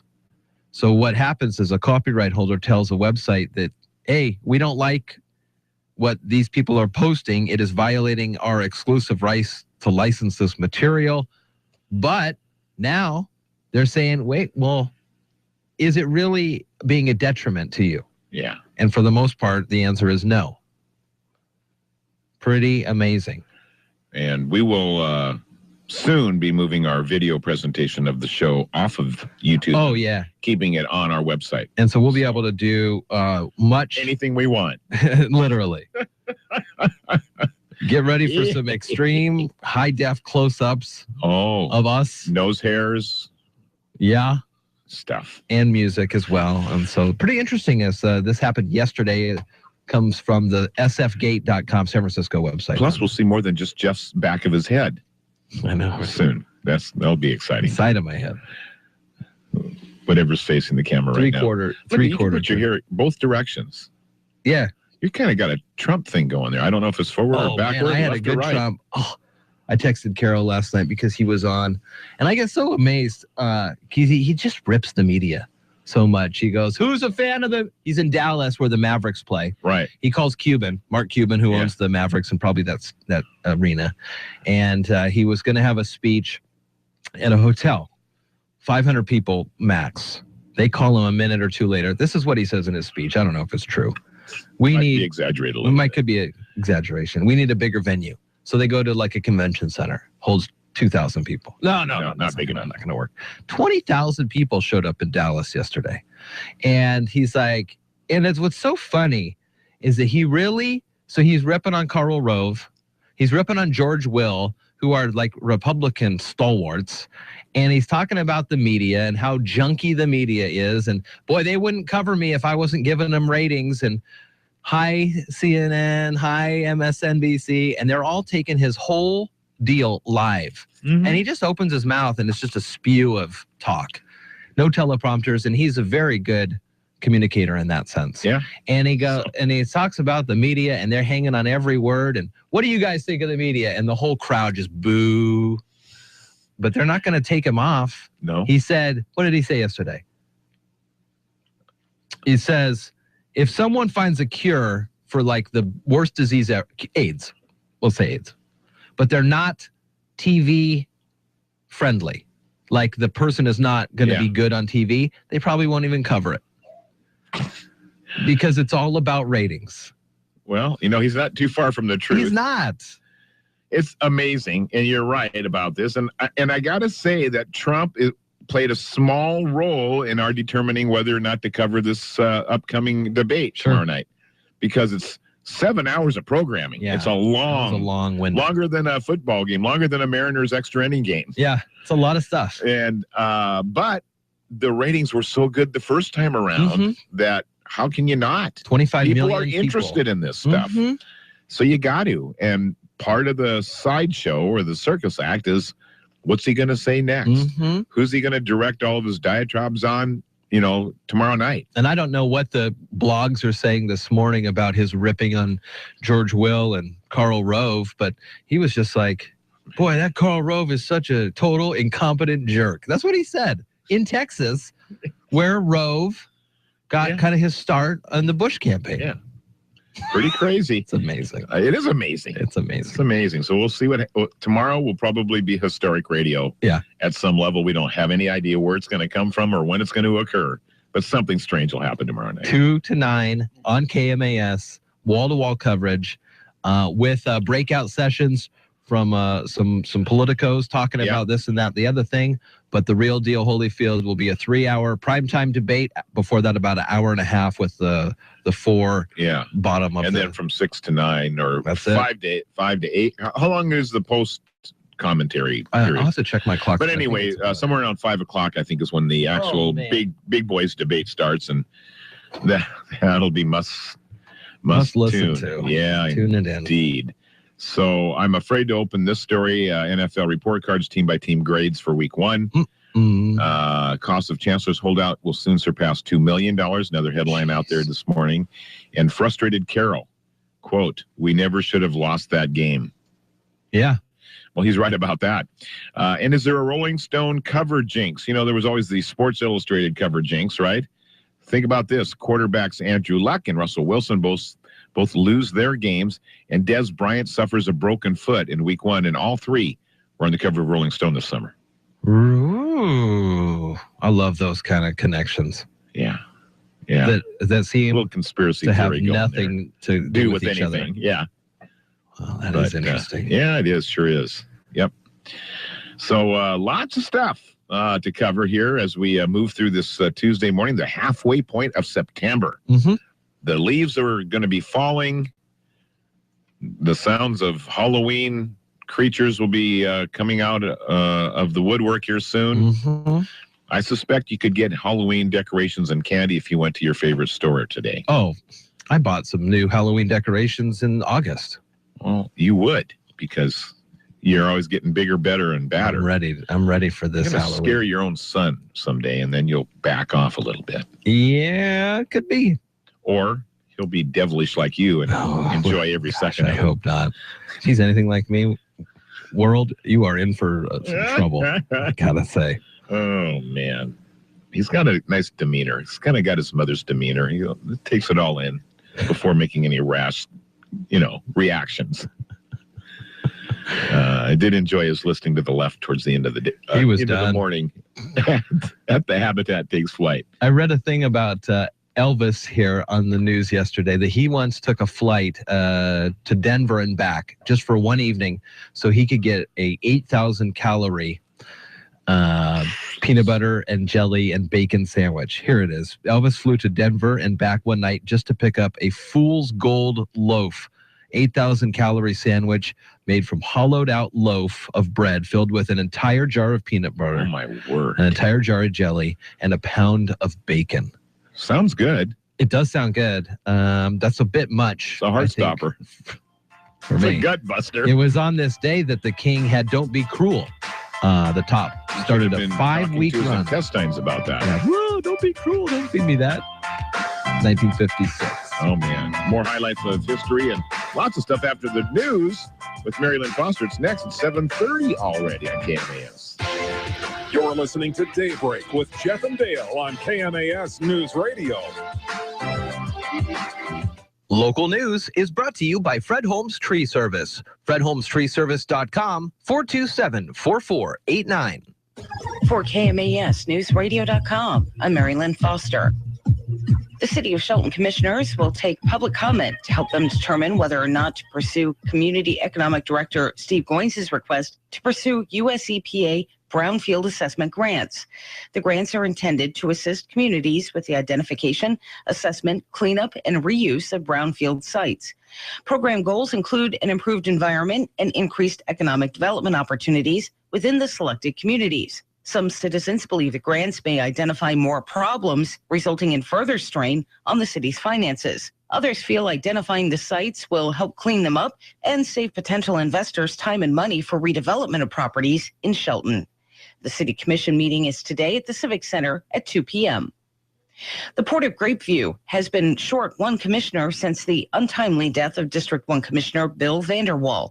District 1 comprises the area around Mason-Benson Lake. Mr. John Anderson, a resident of Mason Lake, has stepped up and volunteered to fill the slot.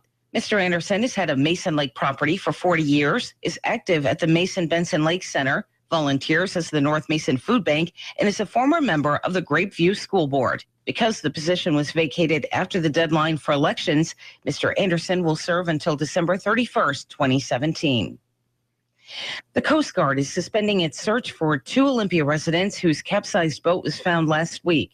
It's believed Thomas Miller, 68, and Tina Pittman, 41, were on a vessel that capsized Thursday night. The boat, life jackets, and other debris washed ashore north of the North Jetty of Grays Harbor. Coast Guard crews have searched more than 1,200 track line miles and 555 square miles. The Washington State Liquor and Cannabis Board and the Suquamish Tribe have signed the nation's first state tribal marijuana compact. The compact governs the production, processing, purchase, and sale of marijuana on the tribe's land and heads to the governor for approval. The state recognizes the Suquamish Tribe as a sovereign nation and negotiated the agreement in lieu of licensure by the board. Per the enacting legislation, a tribal tax equivalent to the state excise tax will be applied to sales to non-tribal customers on Suquamish tribal lands. KMAS will air the Salem Radio Network coverage of the second GOP debate tomorrow. The 7-hour debate program will start at 2 p.m. Listen on 1030 a.m. and 102 FM in Mason County, 92.9 FM in Thurston County, and online at KMAS.com. Jake Tapper will be moderating with questions from conservative radio host Hugh Hewitt and CNN chief political correspondent Dana Bash. The first round debate starts at 3 p.m. The primetime debate starts at 5. For 1030 KMAS, FM 102.1, and in Thurston County on 92.9, I'm Mary Lynn Foster. Be a part of something big by getting your personal share of Mason PUD3's 75 kilowatt community solar project. Register with PUD3 today for your chance to be one of the first owners of shared solar in Mason County. You'll get all of the direct benefits of your own solar energy system without some of the biggest hassles. To learn more or register online, go to masonpud3.org/shared solar. Mason PUD3, clean, renewable, and reliable energy every day. Cougars are 1-1 after a win over Rutgers last week, 37-34. Now the Cougs come home. It's the home opener against Wyoming. The Cowboys lost to the Eastern Michigan Eagles last week, 48-29. So we'll see if WSU can keep the momentum in front of the Cougar fans. Pre-game is 3:30 Saturday, 5:30 kickoff on your home for Cougar football in the South Sound. AM 1030, FM 102.1 in Mason County, and 92.9 now in Thurston County.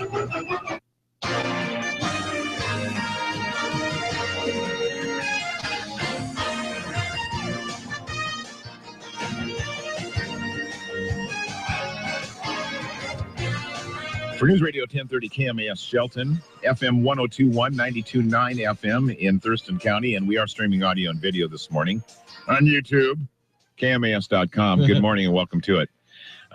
We'll play some more music for you here in just a little while, because we're just rebels. I'm getting it set without a cause. You know what's great is that Go ahead. but we were just talking about this YouTube thing, and we get dinged on YouTube playing clips and stuff. I get the clips from YouTube.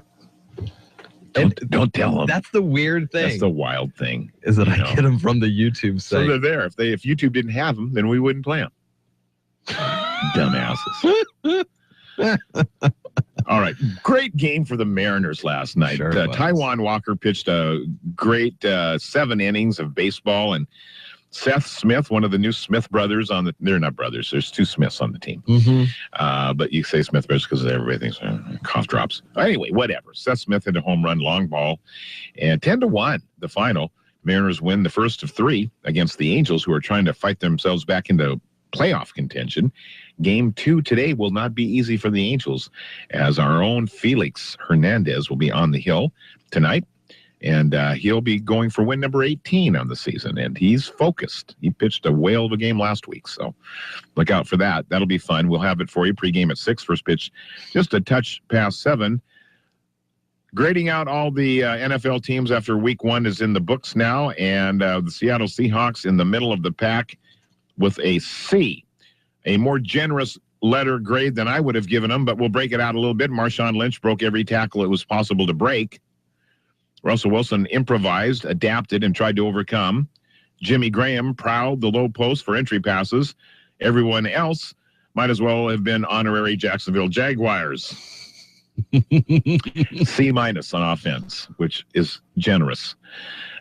Defense, a not quite as excellent as usual performance to complement the not quite as adequate as usual work from the offense. They said B+. All those points they gave up, I'm not so sure about that. Special teams and coaching, Tyler Lockett was great, no doubt about that. Coverage units gave up a touchdown, yikes. And the overtime game plan, starting with the onside kick, an object lesson in how smart people talk themselves into stupid decisions. C-. And then looking ahead, maybe a trip to Lambeau, just what the Seahawks need to get their late game juju back. We'll see how it all plays out. We have the Seattle Seahawks and Green Bay Packers Sunday night prime time football for y'all. Now, our kickoff is at 5 our time. 5:30. 3:30. Yeah. We begin our pregame activities here on Sunday. All right, that's sports this time around. Jeff, what do we got for weather?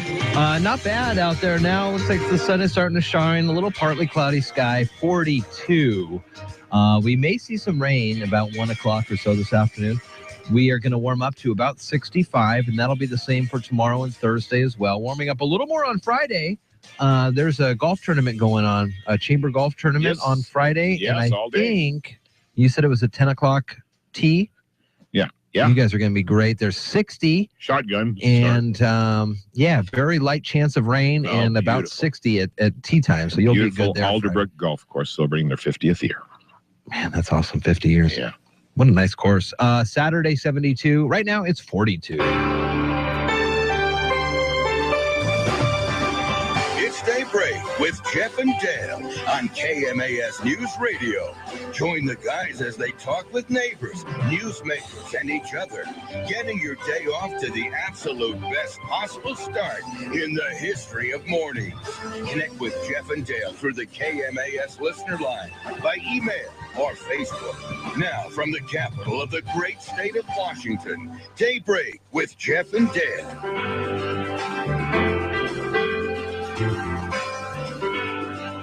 All right, good morning to you. It's Daybreak at KMAS at 7:39. In about a half an hour or so, we're going to get a chance to meet the new principal at Shelton High School. Shelton High School alum. Back at it.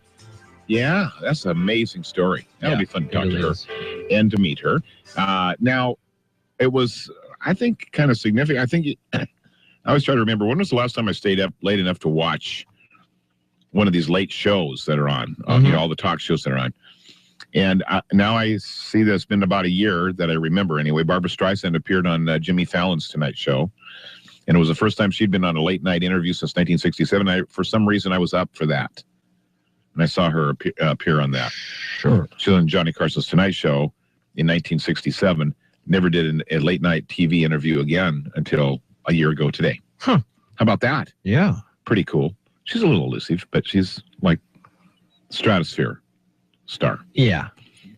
The Wrens lead singer Bobby Mansfield passed 2 years ago. Known for the hit Come Back My Love back in 1955. Remember that one? That was a good one.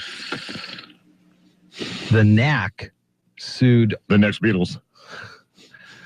The Knack sued Run DMC. Yes, they did. In 2006 for a song from 1987. Here's a weird story. Yes. Okay, so there's the Knack. Yes. Who are the next Beatles? Then there's Run DMC. And they said that the Run DMC group did not have the rights to use a sample from the 79 hit song My Sharona in one of Run DMC's most recognizable tracks. It's Tricky, from 1987. Okay.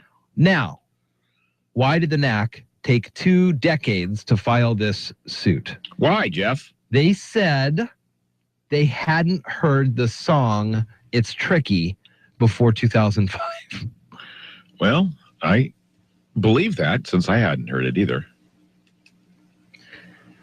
But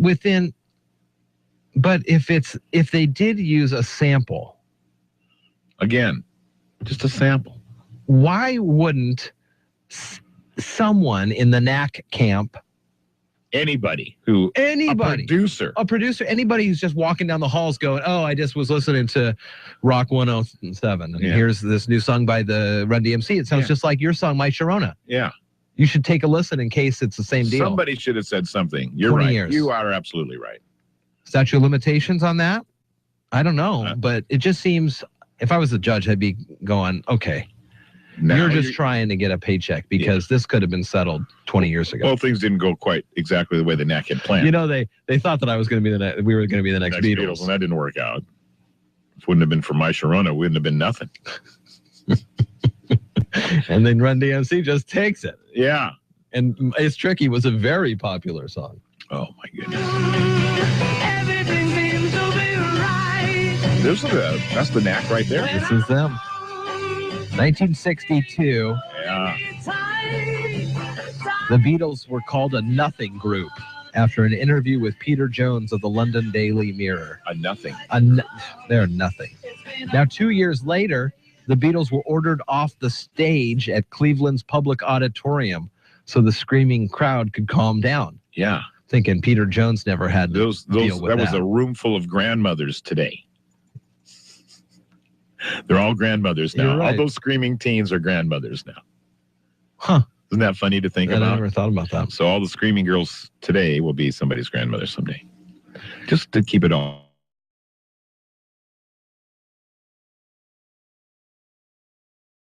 Why is it so hard for when we, get older, we're stuck in our ways, whatever. We don't understand what the kids are doing. No, I think we just don't have, I don't want to say patience.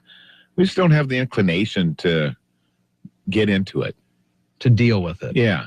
But I mean, I see can't you then just say, boy, when I was your age, I was doing the same thing. I was full of pissing. I don't ever really hear that. It's always these racking kids. I think maybe the baby boomers are a little more lenient about that. Not quite as staunch about their, but I think, I don't know. I don't know, Jeff. But you know what I'm saying? Like the people who were into rock and roll, who their parents thought it was the devil music, now can't stand Pitbull. Right. Or Justin Bieber or something like that. Right. And it just doesn't, it's just not comfortable. You spend your whole life trying to get comfortable. Yeah. Oh, I know what you're talking about. So that is uncomforting to an older person.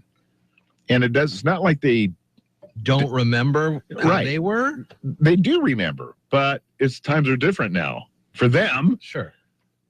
And they don't have to like it. And I think that's what our parents went through. I don't want to put up with that.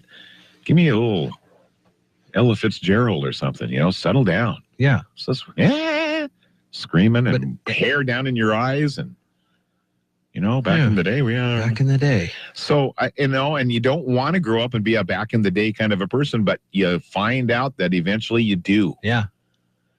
And I thought I would never be that, but I am. Does recognizing that help?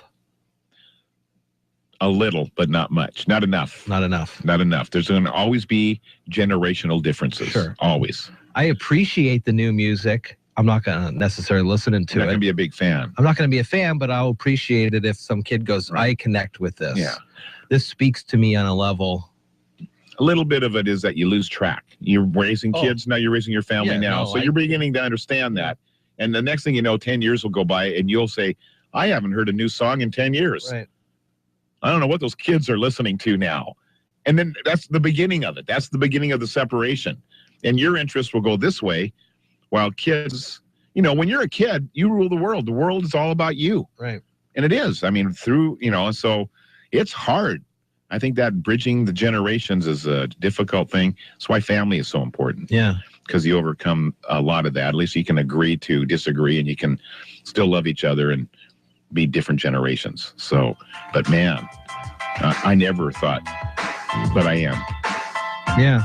And, you know, I was like the most understanding I thought of anybody. I'll never grow up to be a grumpy old guy. Sometimes. Or one of those funny guys. Funny old guys. Guys like knucklehead. You're listening to Daybreak with Jeff and Dale on KMAS News Radio.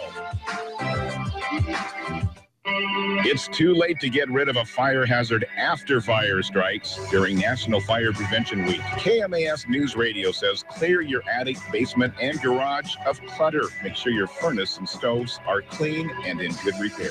If a cooking grease fire breaks out in your kitchen, try to cover the burning pan or shut the oven door. Washington State Council of Firefighters says never throw water on a grease or cooking fire. Washington State Council of Firefighters reminds you, if you don't have a fire extinguisher in your kitchen, install one.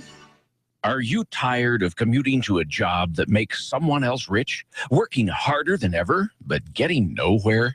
Do you hate spending hundreds of dollars every week on daycare? Having someone else raise your children? With our opportunities, you can start earning money as soon as next week. You get to be the boss, work from home, and live a happier life. At Be the Boss Network, you'll find hundreds of work-from-home opportunities that you can literally start today and be earning money as soon as next week. Go to freedom31.com and start earning money as soon as next week. You get to be the boss. Get out of the rat race. Work from home. Go to freedom31.com right now and change your life today. That's freedom, the number 31.com. Go to freedom31.com and start earning money as soon as next week. You be the boss. Go to freedom31.com. It's not until you've taken the last bite, till the last whiffs of freshly baked pizza have faded from the kitchen, till they've talked about their day with actual complete sentences. It's not until then that you realize, yay, we just had a family dinner. Fill your table with conversation and the most popular home-baked Papa Murphy's pizza. Bring home a large Papa Murphy's signature cowboy pizza, just $11. Or try it as a fresh pan for just $1 more. Papa Murphy's, love at 425 degrees.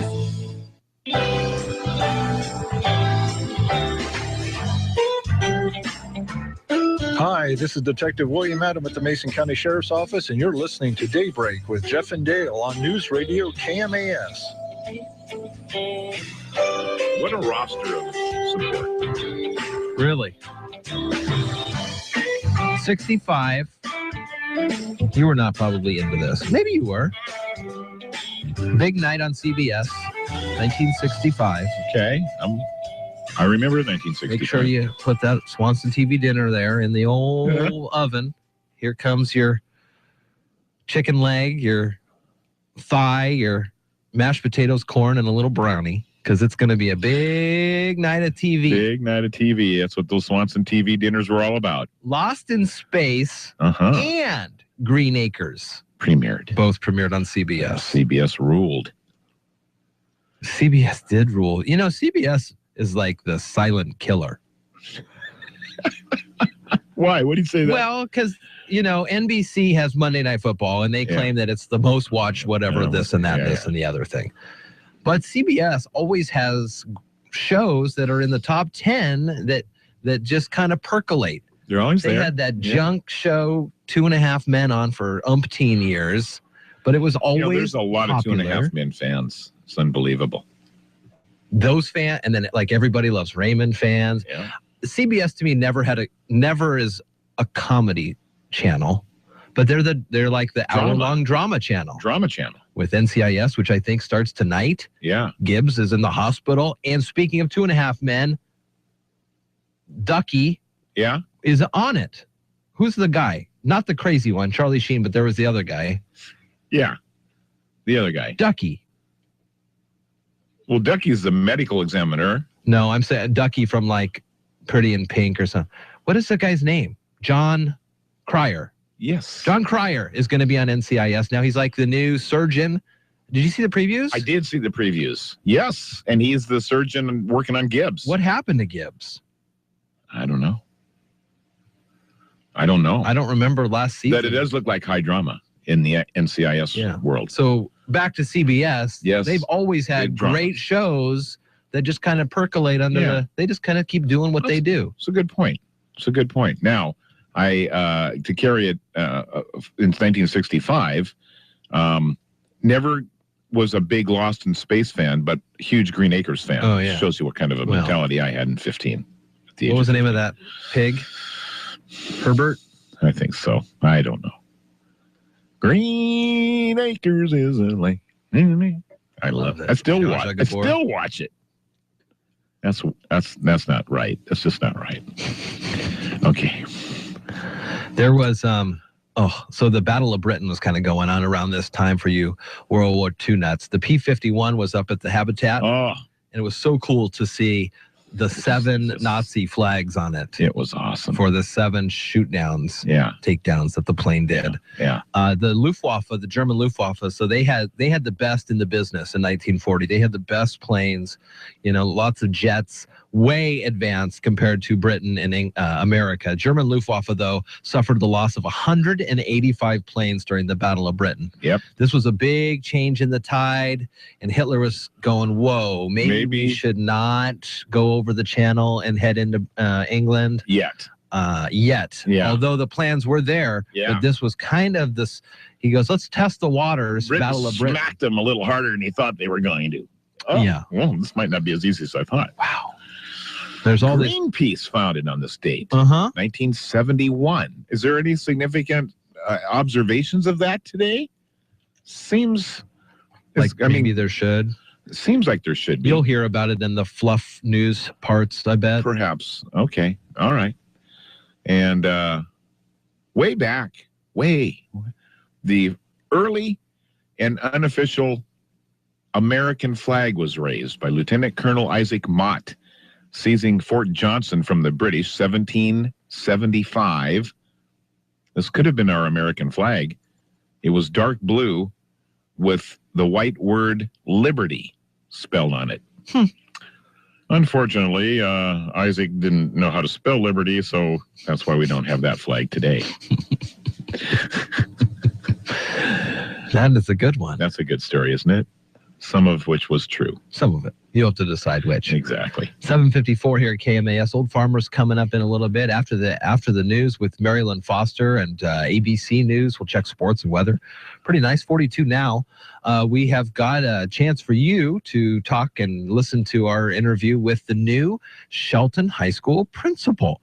And it's going to be real cool. We'll give you the background of her. I can tell you, though, lifelong citizen and graduated from Shelton High School, went to Central. Wow. Master's from Lesley College, administrative credentials from SPU. Great stuff. Yeah. Began her teaching career in the school district in 93. So we'll talk with her about what it's like to be the principal at the high school you graduated from. If you'd ever imagine that your life path would take you in that direction, full circle, really. Yeah. And did she think about that when she was in high school? A lot of kids have a hard time projecting their future at that stage of the game if the future is past Saturday. Yeah. So that'll be a good interview. I tried to spend as little time as possible in the principal's office. Yeah. No kidding. Now she's there all day. She's stuck in the principal's office all day. Jeez, long days. TV's Gomer Pyle actor Forrest Compton. I think he played the sergeant. Sarge. He's Sarge. 90 today. Forrest Compton is his name. Norm Crosby, comedian. 88. Tommy Lee Jones. Men in Black, Fugitive, lots of stuff. Good stuff. Grab your isotoners for this next one. Well, yes, indeed. And grab a little Nutrisystem shake on your way out to the living room as Dan Marino celebrates his 54th today. He never won a Super Bowl. That's just what I was going to tell you. Yeah, he never won a Super Bowl. In fact, he only went the first year he was in the league, and he never went back. Yeah. That's the lesson for all you young quarterbacks out there. You could be as good as Dan Marino and still never win a not Super make it. Yeah.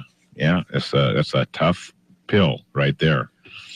And who else, Dale, is having a birthday? Well, I'm not too sure of any of these other than Prince Henry, known as Prince Harry, and third in line behind Dad and Brother William for the crown. So his real name's Henry. Yeah, I don't know if 30. I made that distinction. We call him Prince Harry. Yeah. The redheaded guy. The redheaded hot tub dude. And he's 30, so he'll probably settle down here soon, maybe. Yeah. You never know.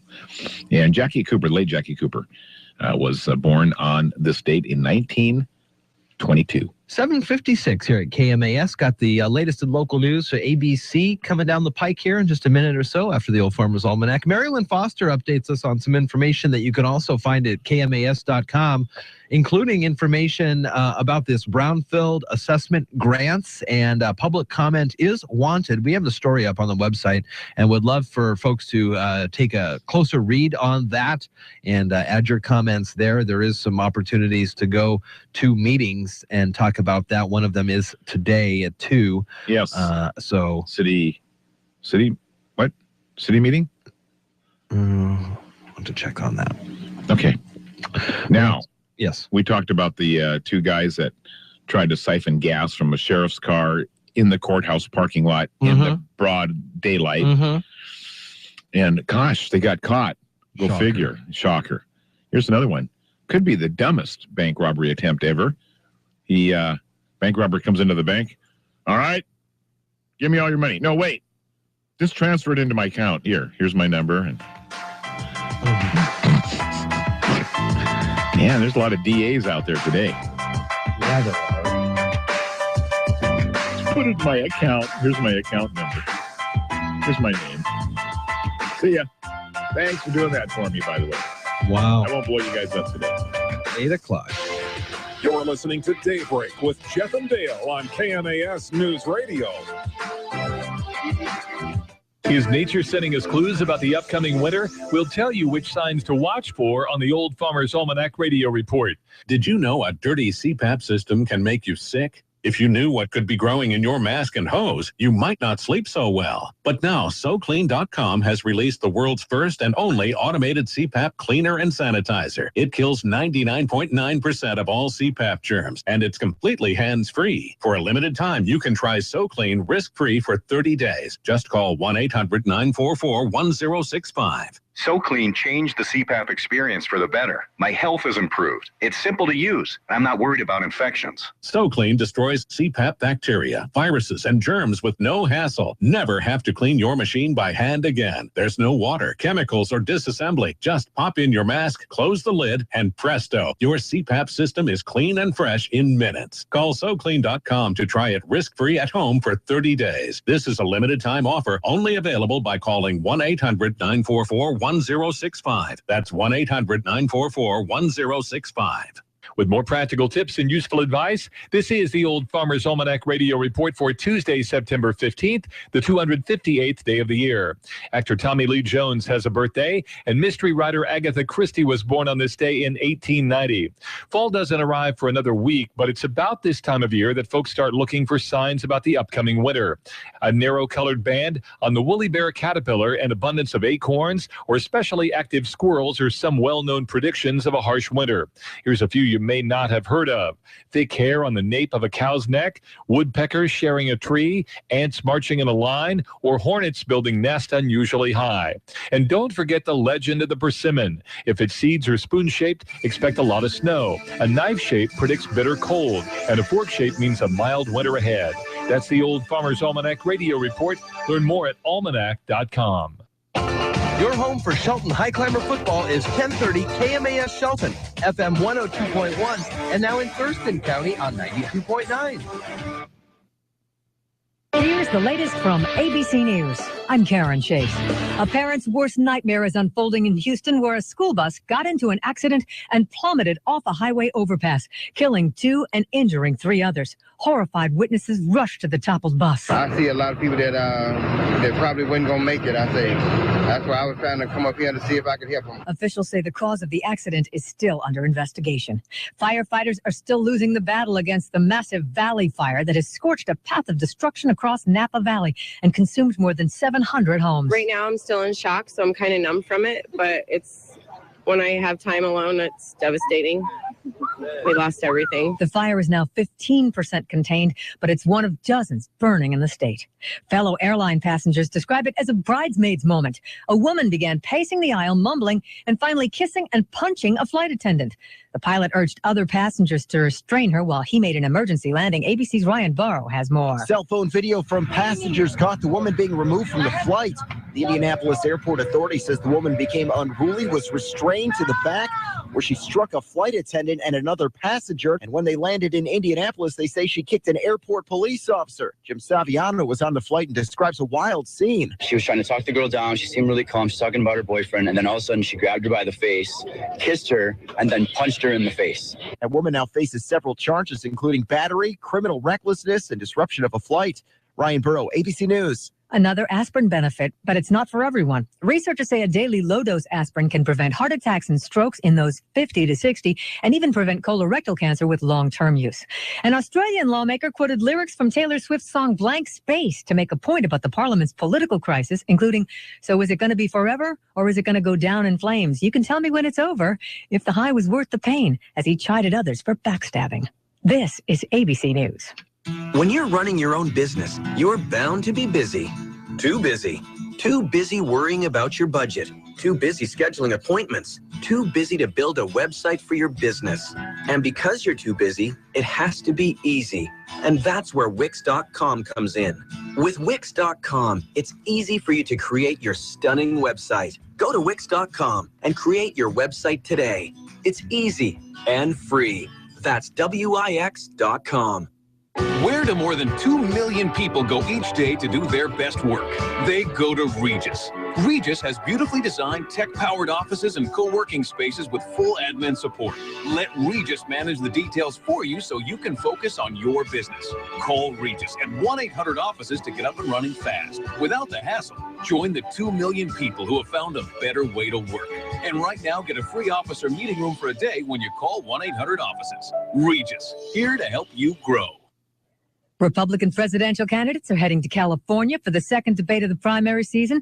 Frontrunner Donald Trump comes off a rally in Dallas where more than 15,000 supporters showed up. ABC's Jim Ryan was there. Still ringing in the ears of Texas Republicans, the words of former Governor Rick Perry taking a jab at Donald Trump. Demeaning people of Hispanic heritage is not just ignorant, it betrays the example of Christ. Perry is out of the race, but Trump is being kind, if a little defensive. I thought he was terrific, and then he came after me very hard. But I like that man. Now Trump would like to win over the Texas voters who would have supported Rick Perry in his second run at the White House. Jim Ryan, ABC News, Dallas.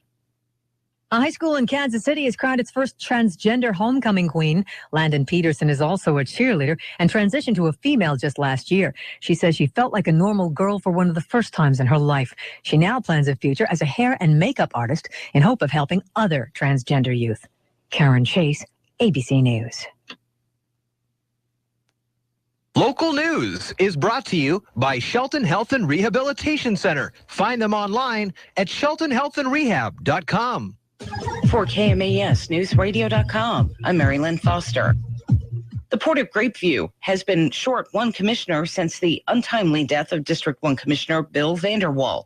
District 1 comprises the area around Mason-Benson Lake. Mr. John Anderson, a resident of Mason Lake, has stepped up and volunteered to fill the slot.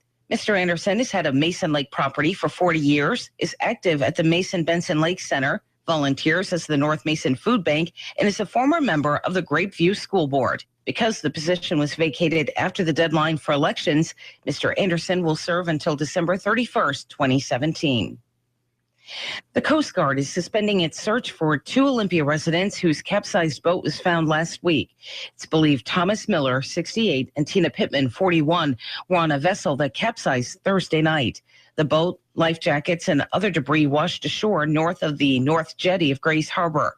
Coast Guard crews have searched more than 1,200 trackline miles and 555 square miles. The Washington State Liquor and Cannabis Board and the Suquamish Tribe have signed the nation's first state tribal marijuana compact. The compact governs the production, processing, purchase, and sale of marijuana on the tribe's land and heads to the governor for approval. The state recognizes the Suquamish tribe as a sovereign nation and negotiated the agreement in lieu of licensure by the board. Per the enacting legislation, a tribal tax equivalent to the state excise tax will be applied to sales to non-tribal customers on Suquamish tribal lands. KMAS will air the Salem Radio Network coverage of the second GOP debate tomorrow. The 7-hour debate program will start at 2 p.m. Listen on 1030 a.m. and 102 FM in Mason County, 92.9 FM in Thurston County, and online at KMAS.com. Jake Tapper will be moderating with questions from conservative radio host Hugh Hewitt and CNN chief political correspondent Dana Bash. The first round debate starts at 3 p.m. The primetime debate starts at 5. For 1030 KMAS, FM 102.1, and in Thurston County on 92.9, I'm Mary Lynn Foster. Cougars are 1-1 after a win over Rutgers last week, 37-34. Now the Cougs come home. It's the home opener against Wyoming. The Cowboys lost to the Eastern Michigan Eagles last week, 48-29. So we'll see if WSU can keep the momentum in front of the Cougar fans. Pre-game is 3:30 Saturday, 5:30 kickoff on your home for Cougar football in the South Sound. AM 1030, FM 102.1 in Mason County, and 92.9 now in Thurston County. Hi, I'm Ken Slater, the Roof Doctor. If you're like me, your family's important, so make sure that they're well taken care of. One of the best ways to do that is to provide a safe and warm home to live in. For over 50 years, the Roof Doctor has been helping families stay safe and warm by building roofs that last for generations. Our teams have some of the most experienced roofers in the area, and we only use the highest quality materials to keep your family safe, warm, and dry. That's the Roof Doctor. Give us a call. The snap for Bradford. Atlanta trying to get there. Intercepted Ricardo Allen off the deflection. Intended for Jordan Matthews. West Durham with the call on 92.9. The game as Sam Bradford is picked off late by Ricardo Allen to lock down a 26-24 win for the Falcons on Monday night. Atlanta QB Matt Ryan was 23 for 34 with 2 TDs and 2 picks. I'm so happy right now. Our defense stepped up at the end of the game. Ricardo's worked so hard. I mean, coming into his second year, making a move to safety. He's done a great job and came up with a huge play at the end. Hyde's night in Santa Clara. On first down, handoff Hyde. Nice cut back, 15, 10, 5. Carlos Hyde, stay hot. Touchdown, 49ers. Ted Robinson with the call on KNBR as Hyde's 2 rushing touchdowns is all San Francisco would need in their 20-3 win over the Vikings. 49ers quarterback Colin Kaepernick was 17 for 26 with 165 yards in the victory. And in baseball, David Wright comes through for New York. Here's a kick in the 1-1, swinging a high drive center field. Yelich going back.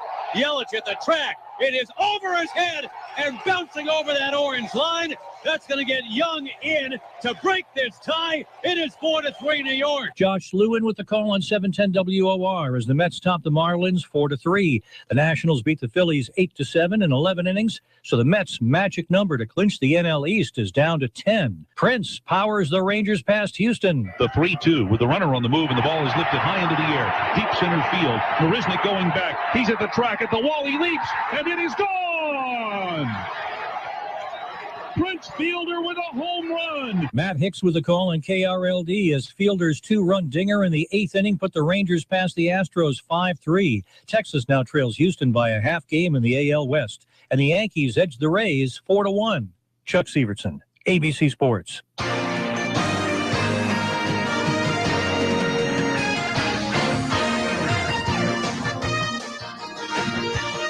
For News Radio 1030 KMAS Shelton, FM 102.1 and 92.9 FM in Thurston County. Also streaming online, audio and video this morning on KMAS.com. Smile. I'm Dale Hubbard. It is 8:09. Seth Smith homers. Taijuan Walker pitches a dominant 7 innings. And the Mariners, 10-1 winners over the Angels last night, dropping Los Angeles 4 games back in the AL wildcard race. And so a sweet win makes that all the more sweeter when you can do damage to your own, division rivals. Yeah. That's awesome. So today, Felix is on the hill for Seattle. Game 2 of the 3-game series. We'll have pregame for you at 6. First pitch, just a touch past 7. Sounders Central defender Roman Torres going to miss the rest of the MLS season. Suffered a knee injury last weekend against San Jose. The confirmation came from Sounders Central this morning, and he's out for the rest of the year after he went through an MRI, and yeah, it's as bad as we thought it was. And so that's too bad for the Sounders, who have never really had all of their A1 players on the field at the same time at all this season. Mm-hmm. So they're still in the bubble to make the playoffs, but certainly not as dominant as they've been the last several years. So there is all that happening, and the passing of a Hall of Famer for sure, basketball player Moses Malone, dying of natural causes over the weekend. The Virginia Medical Examiner's Office said Malone, found dead in a Norfolk hotel Sunday morning, died from heart disease. He was 60. That's sports. Jeff's got the weather. South Sound forecast, and the sun is starting to shine out there. Looks to be about 48 or so. Some rain likely this afternoon, 1:30, but not really too much. 0.2 of an inch all told throughout the rest of the day. 63 the eventual high today and tomorrow. A little more rain as well into Thursday. Friday starting to shape up pretty good, as well as Saturday, but we could see another little bit of rain the middle of the day on Sunday. 48 right now, and good morning. It's Daybreak with Jeff and Dale on KMAS News Radio. Join the guys as they talk with neighbors, newsmakers, and each other, getting your day off to the absolute best possible start in the history of mornings. Connect with Jeff and Dale through the KMAS listener line, by email or Facebook. Now from the shores of Hood Canal, Daybreak with Jeff and Dale. That's 8:12 here at KMAS. Special guest in studio, Dale. Yes, indeed. We are pleased to welcome to the Daybreak studio this morning Shelton High School principal and alumni, Yes. Jennifer Diat. Good morning, Jennifer. Good morning. Thank you for having me. Oh, thank you for coming in this morning. It's always fun to talk, and we always call newsmakers and neighbors as part of our guest list, and you fit both of those roles, and you've spent your entire teaching career in the Shelton School District as well? Correct. I taught 20 years in 8th grade, formerly at Shelton Middle School and Oakland Bay Junior High. Was fortunate enough to fill in 1 year as an interim principal at Oakland Bay Junior High. Last year, filled in at an interim position in the school district office as director of state and federal programs. Okay. And then this summer, stepped up to the chair of principal at Shelton High School. How exciting for you. 23 years in the district. Wow, that's great. So Jeff was, we were kind of previewing your visit here this morning, and found out that you went to high school at Shelton. So the question came up, did you envision yourself someday going, I think I'll be principal of this school one day? Absolutely not. No. When I was a high climber back in the 80s, I did know that I wanted to be a teacher, and had a couple teachers who some are still currently at Shelton High School teaching, who really inspired me to go into the math career. I went to Central Washington University, graduated, got a teaching degree right away, came back to Shelton in my hometown, and loved what I was doing. Little bit into my profession, I decided to go the administrative route and gave it a try, and it wasn't really my calling about 10 years ago when I completed the work, and here I am now, but never ever had the thought that I would be leading Shelton High School. Yeah, that's got to be a really exciting year this year, starting out to be the principal of the high school that you went to. I don't know that I've ever heard that before. No, it is interesting. Yeah, and so we'll go back. Were you in the principal's office ever in high school? Not in high school, no. Okay. I think back in my days at Bordeaux Elementary, I had maybe one visit. Okay. All right. Sometimes one visit is enough, and kids turned around. I don't think I want to do that again. Ms. Diet, let's move fast forward to the present, because you're starting a brand new year, brand new school year. I'm sure you've got aspirations and goals for your kids and for the school and the school district. And of course, you got a new superintendent as well. So It's got to be an exciting time for you. It's a very exciting time in Shelton. We have the opportunity to take this great community and move it forward, as well as just to continue with the amazing educators that we have and let them do what they are passionate about doing and support them along the way. So Dr. Apostle has some wonderful ideas, and he has given me the opportunity to just take the school and lead it forward and bring the community a little more involved than what we've had in the past. So for this first year, that's kind of my focus.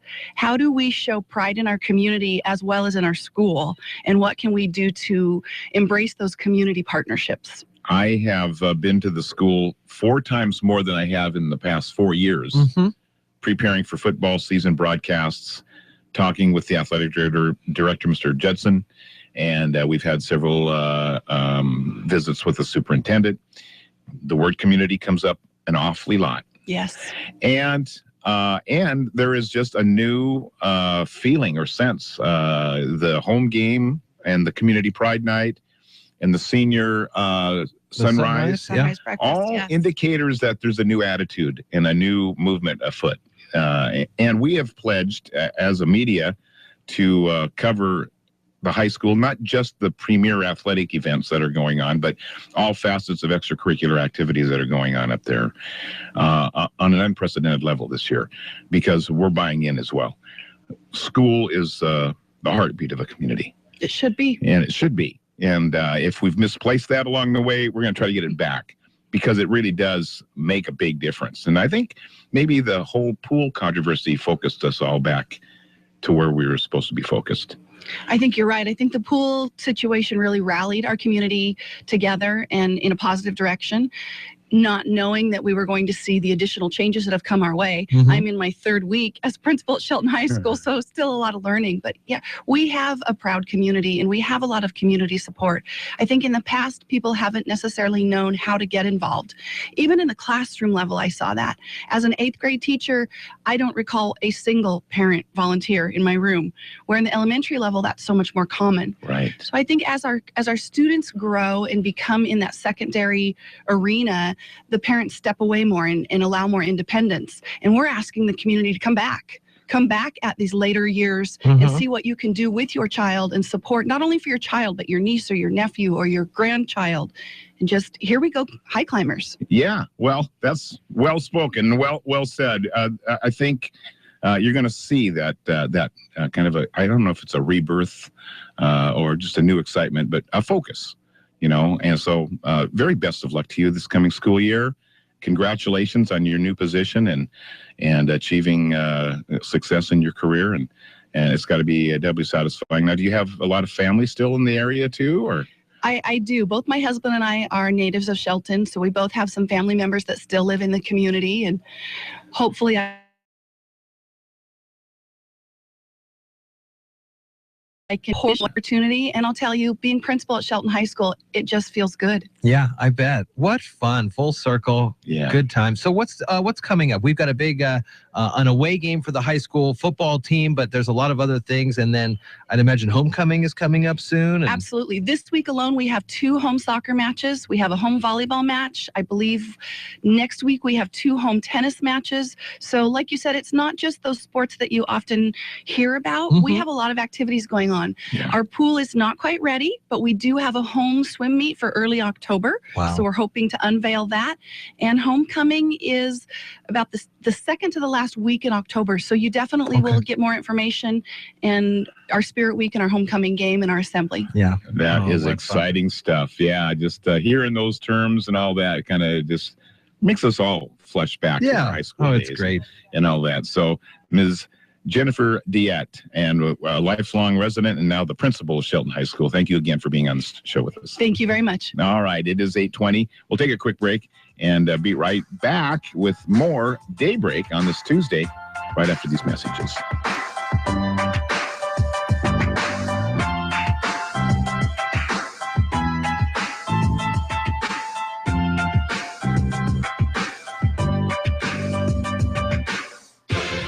You're listening to Daybreak with Jeff and Dale on KMAS News Radio. Some people say it's an excellent source of antioxidants. And it tastes great. Others say it can actually lower stress and soothe your senses. And it tastes great. It's even been said to reduce high blood pressure. And it tastes great. It's McCafe iced green tea, and it's brewed fresh daily with simple ingredients. So come into your locally owned and operated Northwest McDonald's and enjoy a delicious cup any time of day. Hey! And yes, as you might have already heard, it tastes great. Thank you. Price of participation may vary. You do everything together. Dress alike, talk alike, both dyed your hair purple, even dated brothers. But you've never shared McDonald's, which practically makes you strangers. McDonald's new 2 for $5 deal is the perfect way to take your friendship to the next level. Bond over breakfast with 2 Egg McMuffin or Sausage McMuffin with egg sandwiches for $5. Or reconnect later over 2 Big Mac or 2 Quarter Pounder with cheese sandwiches for only $5. Limited time offer. Price and participation may vary. Price of single item posted on menu board. Hi, this is Mark Hemstreet, owner of Shiloh Inns. Many of our Shiloh customers have been visiting our Shiloh locations for years. And here's an example of someone who wouldn't stay anywhere else. Sometimes I go visit family, but most of the time I travel back and forth for business. And the best part is that I always travel with my dog Lucky, and he's welcome at any of the Shiloh Inns. I love their beds, beautiful rooms, really clean. The staff go out of their way to make me feel comfortable. Business area when I need it. Man, I'm telling you, at the end of the day, do I ever enjoy that pool and the spa? Plus, free breakfast. I love Shiloh Inns. It's everything I need. We invite all of you to try Shiloh Inns the next time you're traveling for business or pleasure. Call 1-800-222-2244 or visit our website at shilohins.com. Shiloh Inns, affordable excellence. American family owned and proud of it.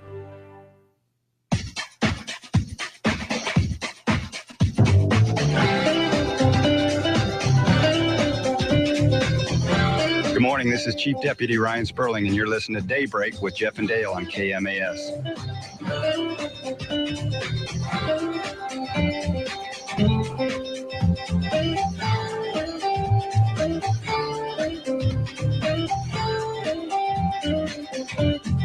Well, it's 8:22, Dale. We got the stock numbers coming up in a little bit here. Yes, indeed. We will hear from Karen Shade at the offices of Edward Jones on Olympic Highway South and find out what the latest is going on Wall Street. In headlines this morning, the Seattle City Council now has thrown their support behind striking teachers. Members have passed a measure recognizing the union as the walkout enters its 5th day today, designating this week as Seattle Educators Week. City-run community centers opening their doors to more students, quickly filling up, parents trying to juggle daycare for their kids, trying to figure out what to do and how to do this. And the stress of it is it's a day-by-day thing.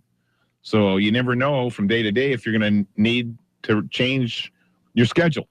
I just see a news bulletin from the AP as of about 15 minutes ago. There's a tentative contract agreement reached. Picketing still continues.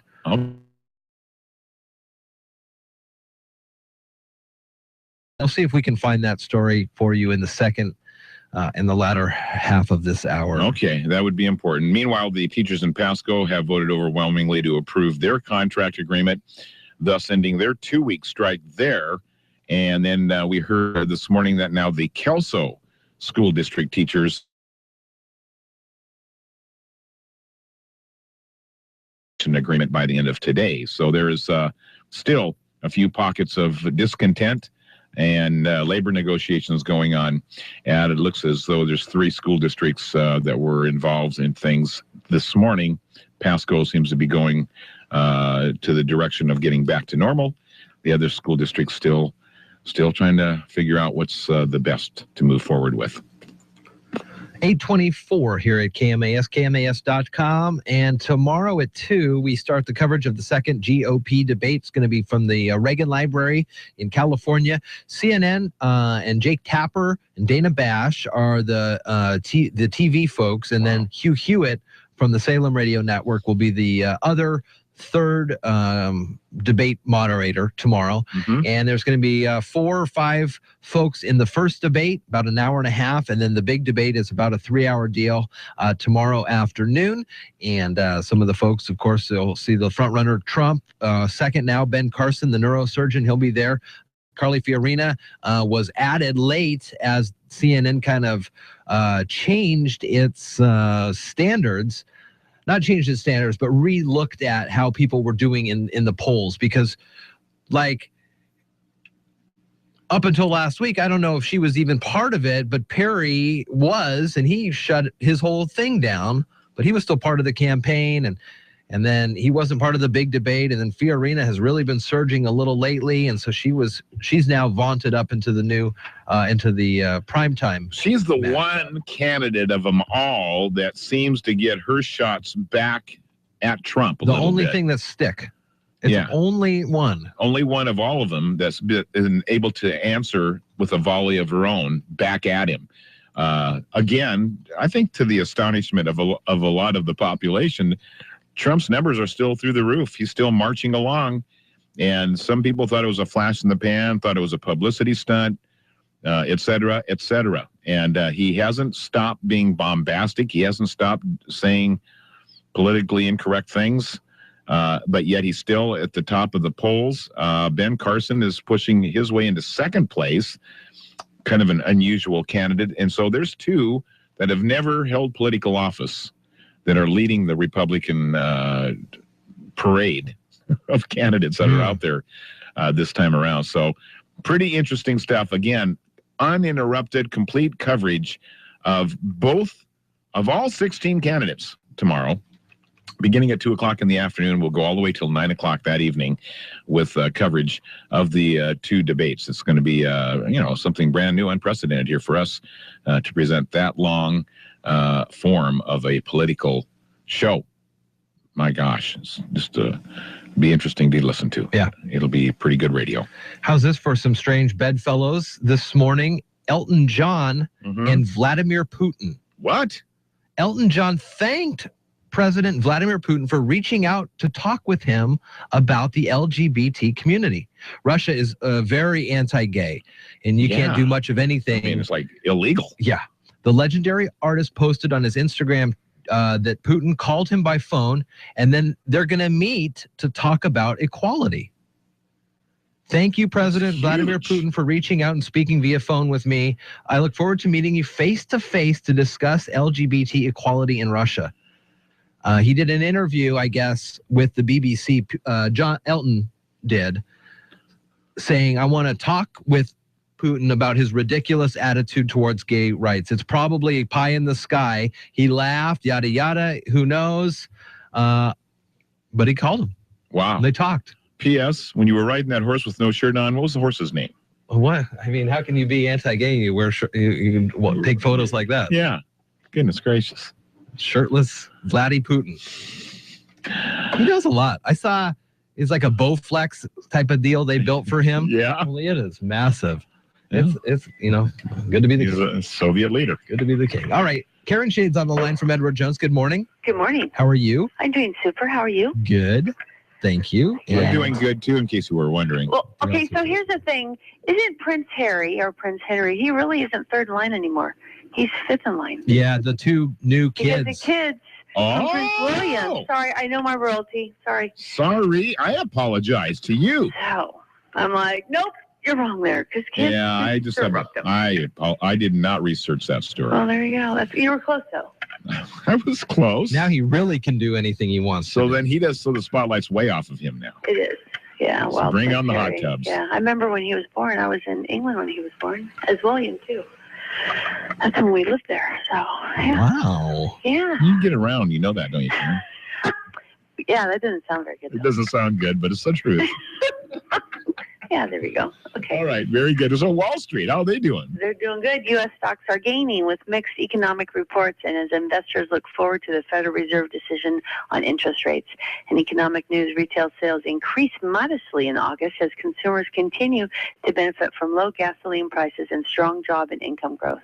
Separate data showed factory production declined in August as a stronger dollar continued to weigh on demand from overseas customers. U.S. bond prices are edging lower with a light trading ahead of the Federal Reserve policy announcement expected on Thursday. So far this morning in the S&P 500, the best performing sector is industrials, while the worst performing sector is utilities. The Dow Jones Industrial Average is up 157 points at 16,528.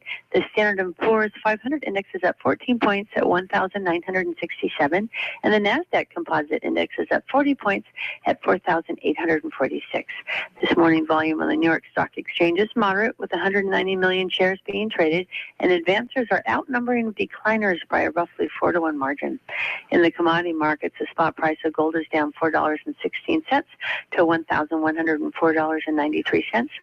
The spot price of silver is down 8 cents to $14.36, and crude oil prices are up 47 cents to $44.47.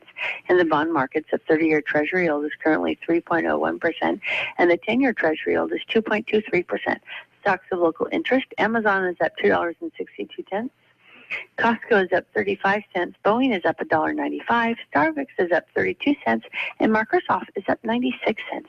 This is Karen Shade of Edward Jones, member SIPC, serving individual investors with personalized attention and long-term financial advice. I'm located at 1051 Southeast State Route 3 in Shelton, and if you'd like additional information, you can contact me at 426-4590, and daily commentary is also located on our website at edwardjones.com.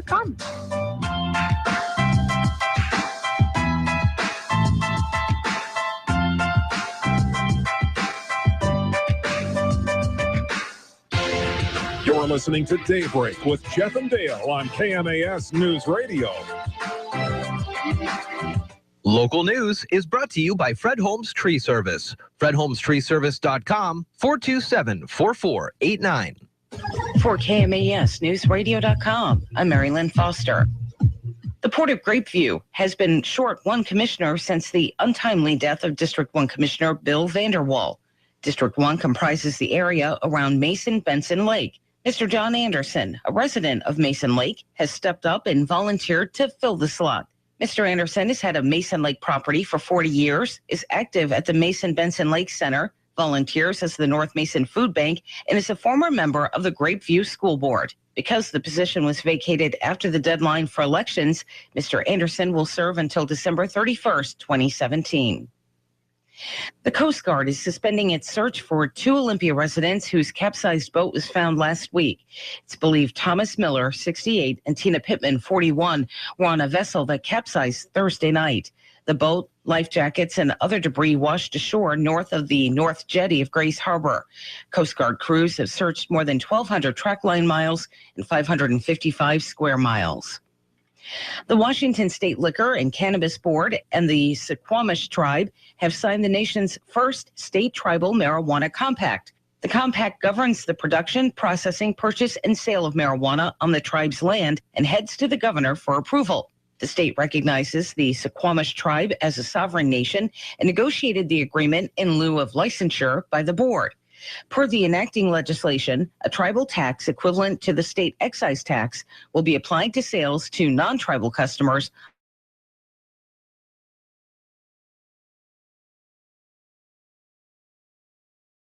GOP debate tomorrow.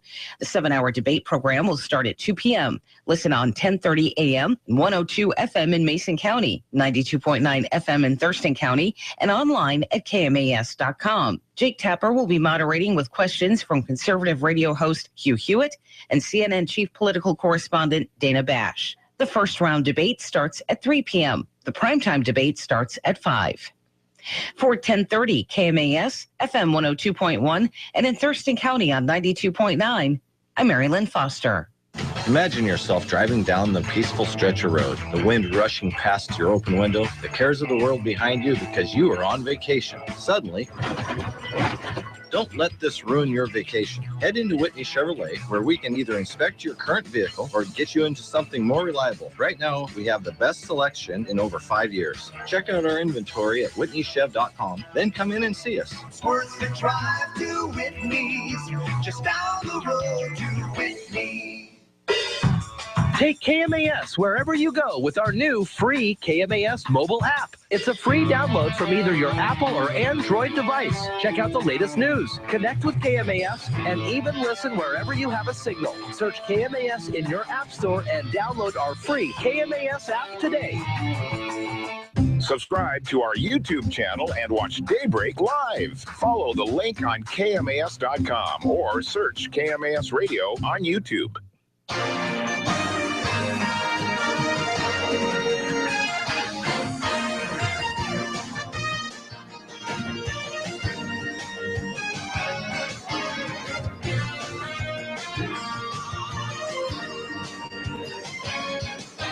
For News Radio 1030 KMAS Shelton, FM 1021, 92.9 FM if you're in Thurston County, and all around the world, audio and video, KMAS.com. Good morning, everybody, and welcome to it.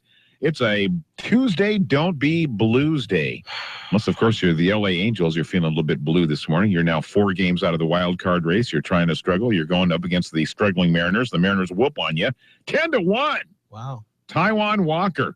Masterful 7 innings of pitching and a lot of offense from Seattle in that 10-1 win. And it doesn't get any easier for the Angels as they go up against King Felix tonight, looking for his 18th win on the season. How exciting is that?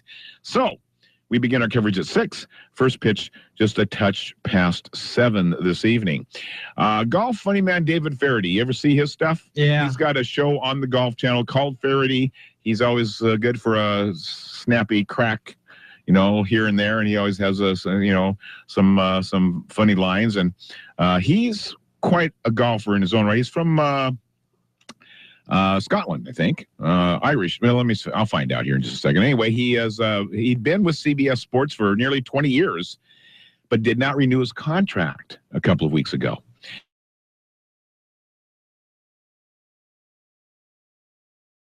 Former Ryder Cup player from Northern Ireland, part of the NBC team for PGA Tour coverage, the Olympics next year, because they're going to be golf in the Olympics next year. Did you know that? Maybe you didn't. Look on your face says you didn't. Yeah. All right. And anyway, and then NBC gets the British Open starting in 2017. So he's going to cover all that for them. His TV series will continue on the Golf Channel called Faraday, where he does in-depth interviews with people from all walks of life, not just golfers.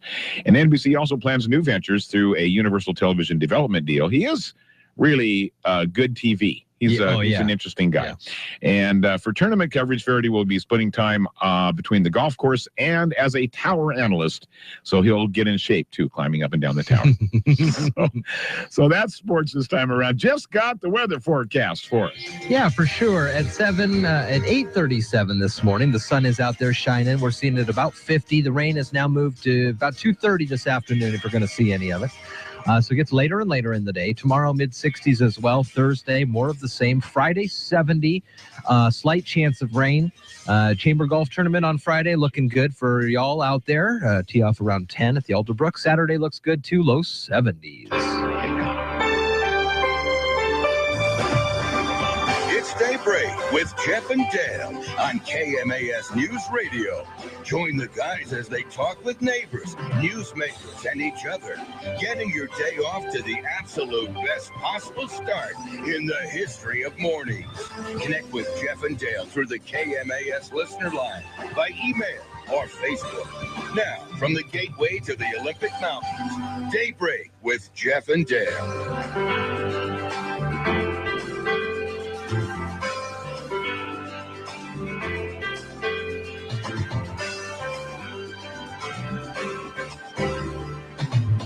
8:38 here at KMAS, KMAS.com. Carol Gardner's in studio with us this morning. Ms. Gardner. We're going to work on an environmentally sound today, but I thought it'd be kind of a fun one to talk about the salmon. The salmon are running. You can see the salmon. Smell the salmon? You can definitely smell the salmon. Some salmon today on the way in, I think. Yeah, definitely. You live near an area there, right? Don't you? Well, I cross a couple places where you can really smell. Kennedy Creek, especially if you got the windows down, you'll smell it. Yeah. It is ripe for the. And your dogs will get extremely excited when you go buy something for some unknown reason, only in God's plan. Hey, a dead fish carcass. Let's roll in it and eat it. And I don't think they're supposed to, right? No. It's bad for them. Yeah. Well, the fish are running, and you can, there's various vistas that you can see them. Now, parents, remember, this is nature.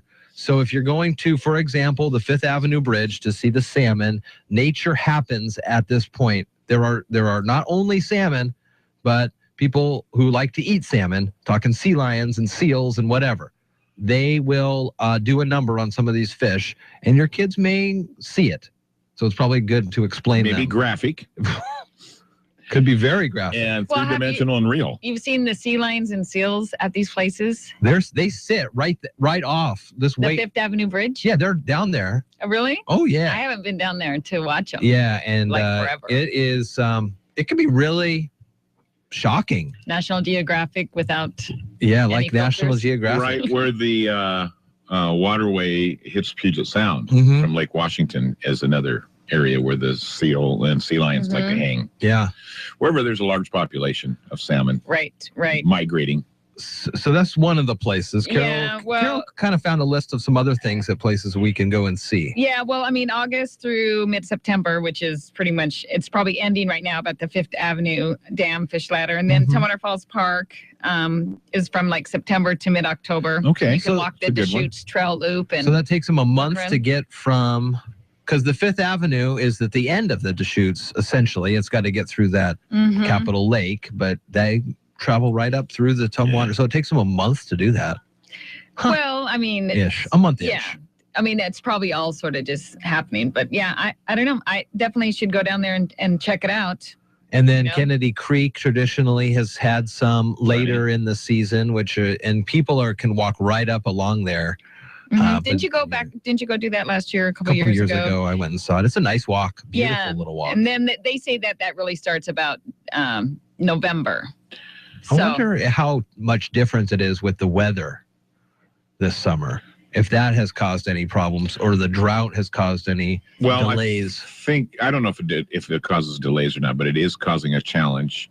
Well, yeah, and a lot of the rivers are reopened though for fishing. Mhm. So the water level has come up, and there's a list of those on our website. The rivers that have been reopened. So And they recover pretty quickly. Yeah. It's unbelievable. the worst part was a couple of the places where they had already had the whatever, and they had the big huge die off. Yeah. From the whatever to the adult. What word am I looking for? I don't know. Not a Spawning? Smelting? Yeah, whatever. A small fish to the adult.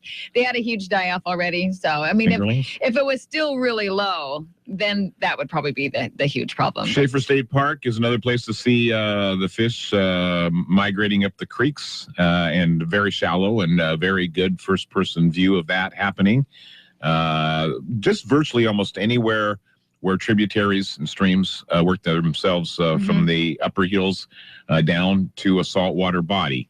That's what you're looking for. Right, and you can find like the stream team and the Puget Sound stream team. They have all that information on where the actual locations are.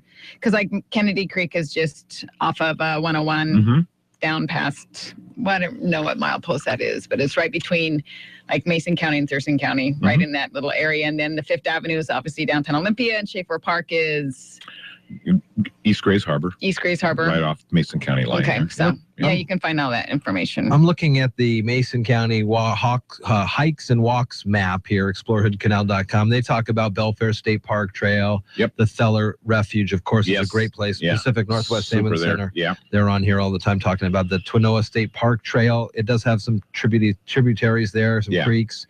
So there are a lot of opportunities, but we just definitely want to remind you that it's not like, a Disney cartoon. These fish are not. Well, they don't look very pretty. They're at the end of their life cycle. They are blackened. They have a hook nose. They're scary to young kids if they're not prepared for it. And and then then there's the odor and the decaying salmon that are laying in the creeks. And so it's a little startling to the first time. Yeah. You got to I would recommend that you have a talk as you're going out to see what you're going to see. Keep your dogs on a leash. Yes, please. Yeah. That's why I can't emphasize that enough. They'll get away from you and make it their life's mission to dig into that thing. Yeah. Why, we're not sure, It's but definitely salmon poisoning. Yeah, and it's fatal. it's fatal. 90% of the times in dogs. So. Wow, 90%. Mhm. Yeah. So be careful and cognizant of that, especially if you're a new pet owner. Yeah. And then plus, it can be a really long ride home from one of these areas if they've rolled in it. Yes. Yeah. I literally had the hatchback open. Oh. From Schaefer State Park all the way back to Montesano. I remember one of our dogs. I mean, before we even got the kids out of the car, she was rolling in it, and too stinky to ride back with us. Whole back flap was open, all the windows were down, and it wasn't enough. I can still recall, and I'm going back 25 years ago. It's one of those moments you don't forget. So just a heads up, everybody. Yeah. It's going to be a great weekend to get out there and see the nature as it is out there. Yeah. And it is a change great in the time weather. Of year. So Beautiful. For sure. All right, Carol, thank you for some of that information regarding the salmon runs for environmentally sound today. Whatever. And it's 8:45. We'll be right back after this.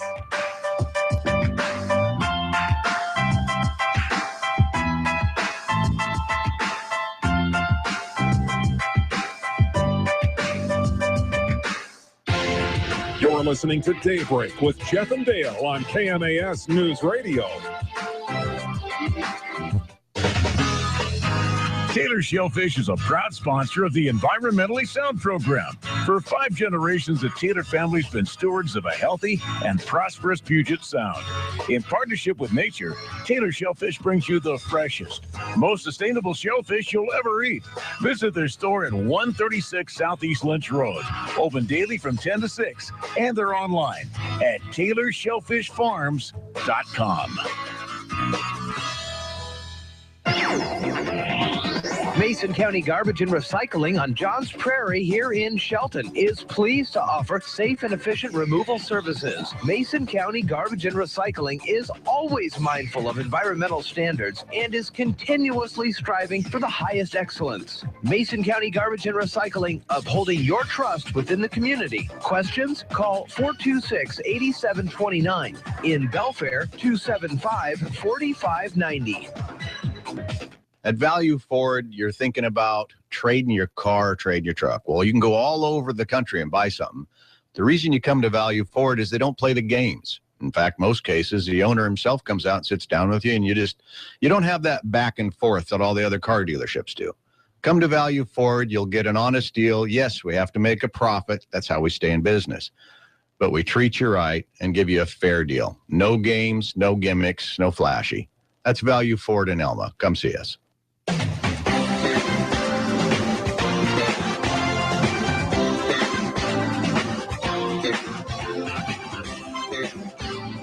This is Greg Clark from the City of Shelton Public Works Department, and you're listening to Daybreak with Jeff and Dale. All right, good morning to you. It's about 13 to 9 here. Tom Hartman coming up. Good morning to you, Jeff. Thanks. Carol's still sitting in here. One of the big stories, and we're just trying to kind of wrap our heads around it, is this agreement, the Liquor Cannabis Board, the LCB. They didn't have to change any of their signage, did they? From liquor control to liquor cannabis. Well, it was Washington. It was Washington State Liquor Control Board. Now it's just Liquor Cannabis Board, LCB. Huh. Well, regardless, they worked out a deal with the Suquamish tribe in the Kitsap County area to have a marijuana shop up there. And we're trying to figure out a tribal tax. What a tribal tax is. And so we had kind of been going back and forth on this all morning. And basically what we think it is just a way to mirror the prices at state sanctioned stores. Right. So they're not undercutting the prices of the other stores. So off reservation, you buy a gram of pot and it's $13. On reservation, you buy a gram of pot. It is $13 as well. But the tax is not going to the state from kind of what we're gathering. Carol, do you know anything about this and how it works with the taxes in the gas range too? Because it's kind of the same deal. Right. And no, actually, I did not read the bill, so I don't really know. All I know is that it hasn't been signed yet by the governor. I'm not quite sure exactly when it's going to be. It's been moved to his desk, but I don't know when it's going to be. Expecting a signature. Yeah, I mean, he hasn't talked about veto. Probably got lots of paper on his desk to be signed. Sure. But it's like the first one. I mean, it's a pretty big deal that the tribes are even doing it. But I guess there's been some other tribes that are in talks also, but nothing official. But yesterday in the Olympian, they kind of assumed that there's a new store across from the entrance to the Little Creek that could be turned into one of these things if retail, if this signature goes through. Right. So we were just kind of wondering about how, if the state sees that tax money or not, and we both are kind of saying or not, it'll go back into the coffers of the tribe. So that's kind of interesting. But we're wondering about the production and the like, will it all the other costs, will that be lower? And then will that force other retailers to go low, undercut? Because liquor on tribal lands, is it cheaper than?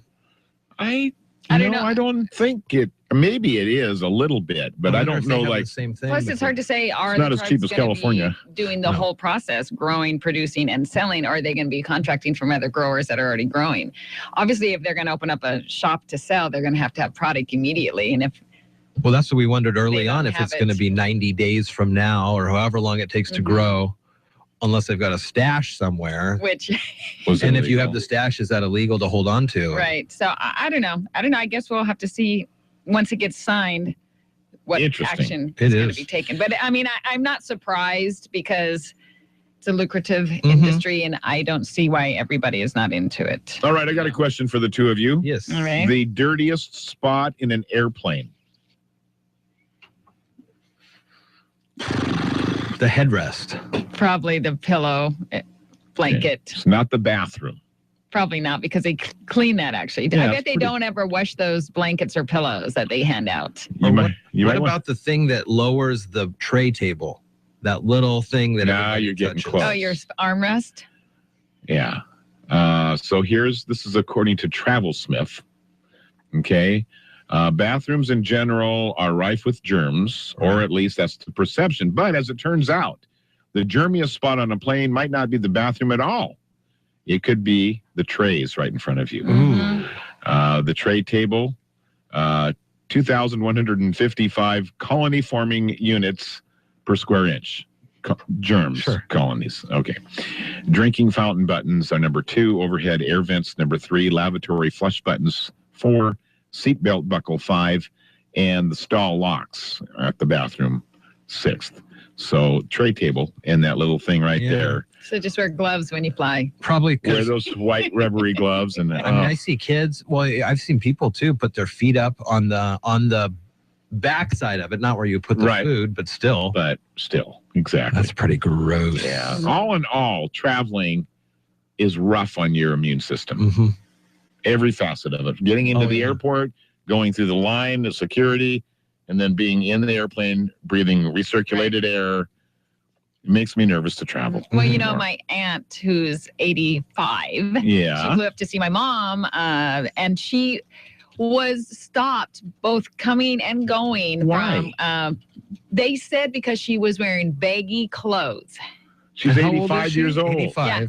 And she was wearing baggy Yeah, clothes. there's a terrorist threat coming our way. I know, but that was what their reason was. And she was wearing like not sweats or anything, but she had like some looser clothing on. And they said that was one of the flags, was the baggy clothes. And then they swabbed her palms. Yeah. Stephanie always gets swabbed for residue, bomb residue. I've never been swabbed. If they knew what was going on in my brain, they'd stop me every time. If I knew what was going on in my brain, they'd stop me every time. That's amazing. That is amazing. I can't. I know. Their profiling is weird. Yeah. But I mean, once you get relaxed, that's the thing. Yeah, it's true. It's true enough. You know, what scares me about it, all the effort put into this thing. And then what do we have that report in the last year where 90% of all these illegal bombs and guns and knives got through? Yeah. Right. Anyway, and they were planted by TSA to see if they could make it through the checkpoints, and they did. They did. But little 85-year-old ants in baggy clothes get stopped. All right, up against the wall, ma'am. We're going to have to frisk you here. Poor thing. I know. It's not Both good. times. I know. That is weird. It is crazy. I mean, I guess that could then play to the randomness of their tests. Right. I mean, maybe unfortunately, you just never know who. Well, that's true too. And they so. could use an 85-year-old lady, unbeknownst to her, as some kind of a carrier of germ warfare. Who knows? Wow. Yeah, that is true. And maybe I watch too many movies, but Wow. Yeah. It's 8:55 here at KMAS and KMAS.com with Tom Hartman coming up in a little bit. After that, Dave Ramsey helps you get out of your financial woes. Chad Benson in after that. And then we'll have Mariners baseball today. Tomorrow at 2, we start the coverage of the CNN Salem Radio Network debate for the second GOP from the Reagan Library. There are 2 debates. We got them both for you with commentary before, during, after. All between 2 and 9 tomorrow. Yes. Thursday night football. Friday night football as the High Climbers head to Mount Tahoma to take on Henry Foss and the Falcons. Yes. And that's going to be a great matchup. Going to be a lot of fun. I think pretty evenly matched teams. Should be a good game to listen to. And we look forward to hearing the guys give the call on that one on Friday night. Another weekend full of football, starting with our Friday night lights. And then, Thursday night, football. Saturday, Cougar football. Cougs back home. So in the confines of Martin Stadium there in Pullman. So that'll be fun. We'll have a Cougar game for everybody on Saturday, and of course Seahawks Sunday, Sunday night prime time, Lambeau Field, Green Bay. The only thing missing is the frozen tundra. Yes, but the rest of it will be their rabid Green Bay fans. The owners of the team will be in attendance. That's right. So all of the owners, all 50,000 of them. You have season tickets to the Pack. You are you're an owner. Yeah. Because it comes from the meatpacking unions. Back. That's where the Packers name came from. Not just cheese. Not just the cheeseheads. Pretty cool stuff. All right. That just about does it for us here this morning. So we'll take a break and we'll jump back and be back tomorrow morning, bright and early, 6 o'clock. Oh, yeah. Smiling. And tomorrow, let's see if there's who else coming. Yes. Port of call tomorrow. Yes. So Dick Taylor and John Dobson will be on the air with us. And then Thursday, we're going to get a call from our U.S. Congressman in the 6th District nationally. That's Derek Kilmer. He's going to call at 8. And then, Carol, you'll be back in Friday behind the mic. And then next week a couple times as well. So that puts a wrap on it for us. Have a great day. Stay away from those tray tables, kids. And we will see you all tomorrow morning, 6 a.m. for Daybreak.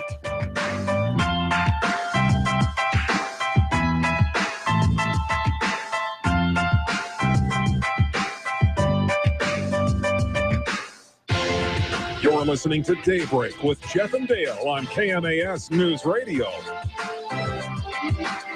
This is CNN's Jake Tapper. I'd like to invite you to join me, Hugh Hewitt, and my colleague, CNN's chief political correspondent, Dana Bash, live from the Reagan Library on September 16th for what promises to be an historic evening as the 2016 GOP candidates square off, live right here on your favorite radio station. The coverage begins at 2 on News Radio 1030 KMAS, FM 102.1 and 92.9 in